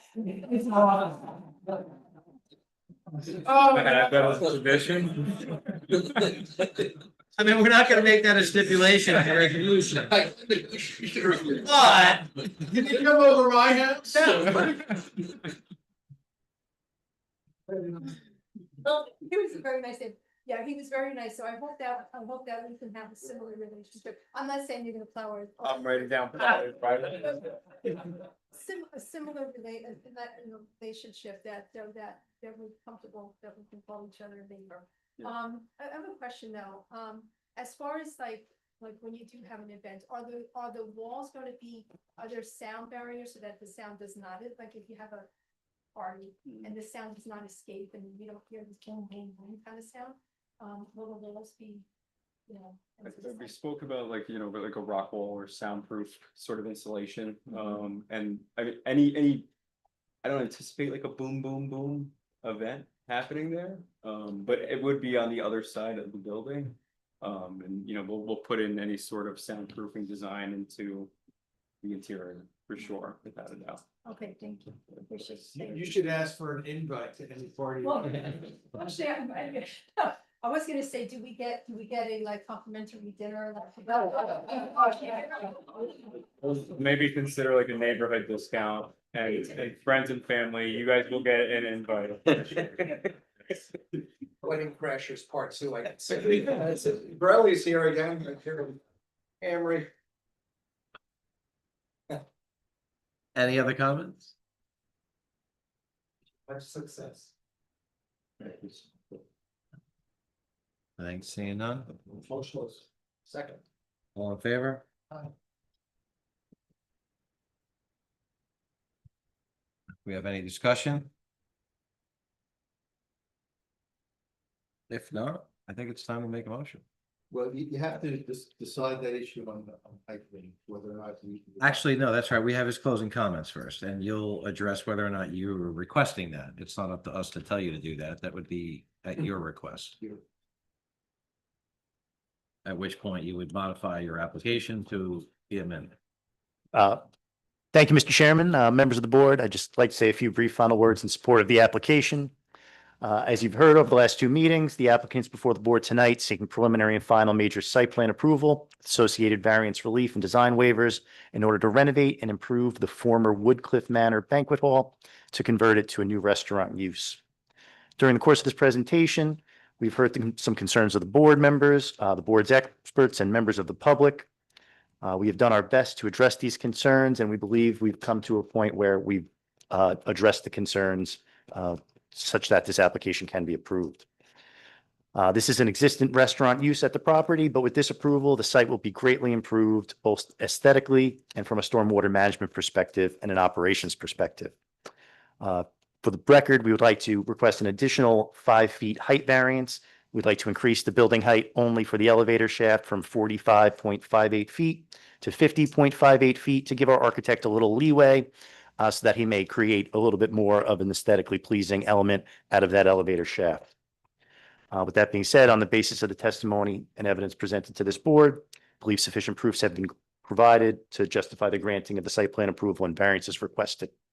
I respectfully ask that the board approve this application. I thank the board for its time. Thank you for your presentation. I think it's a great application. I think it's going to improve the area greatly. I think it's a great application. I think it's going to greatly improve what's there, what was there, and what will be there. And I hope that this board approves it. Take us off some. We wrote the application. Try to accommodate as much as sort of voice by the community. All time, it's happening over there, so what happens? Those applications. I can't believe that we went through 6 experts. In the time frame. In the time frame that we did. But I thought it was very professional put together. All right. Can we get a motion? Anyone? Conditions. I'll second it. Who second? I will. Thank you. Mr. Panzo, Yes. Vice Chairman Dewan, Yes. Mr. Kaufman, Yes. Mr. Barbara, Yes. Mr. Mazur, Chairman Beltrame. Yes, Thank the board very much for its time. thank you. You won't be sorry. Good luck. Thank you. Great. You know, a lot of. Gary, motion to adjourn? Motion to adjourn? All in favor? Thank you.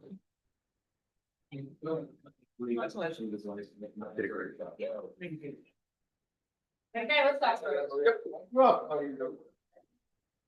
Always take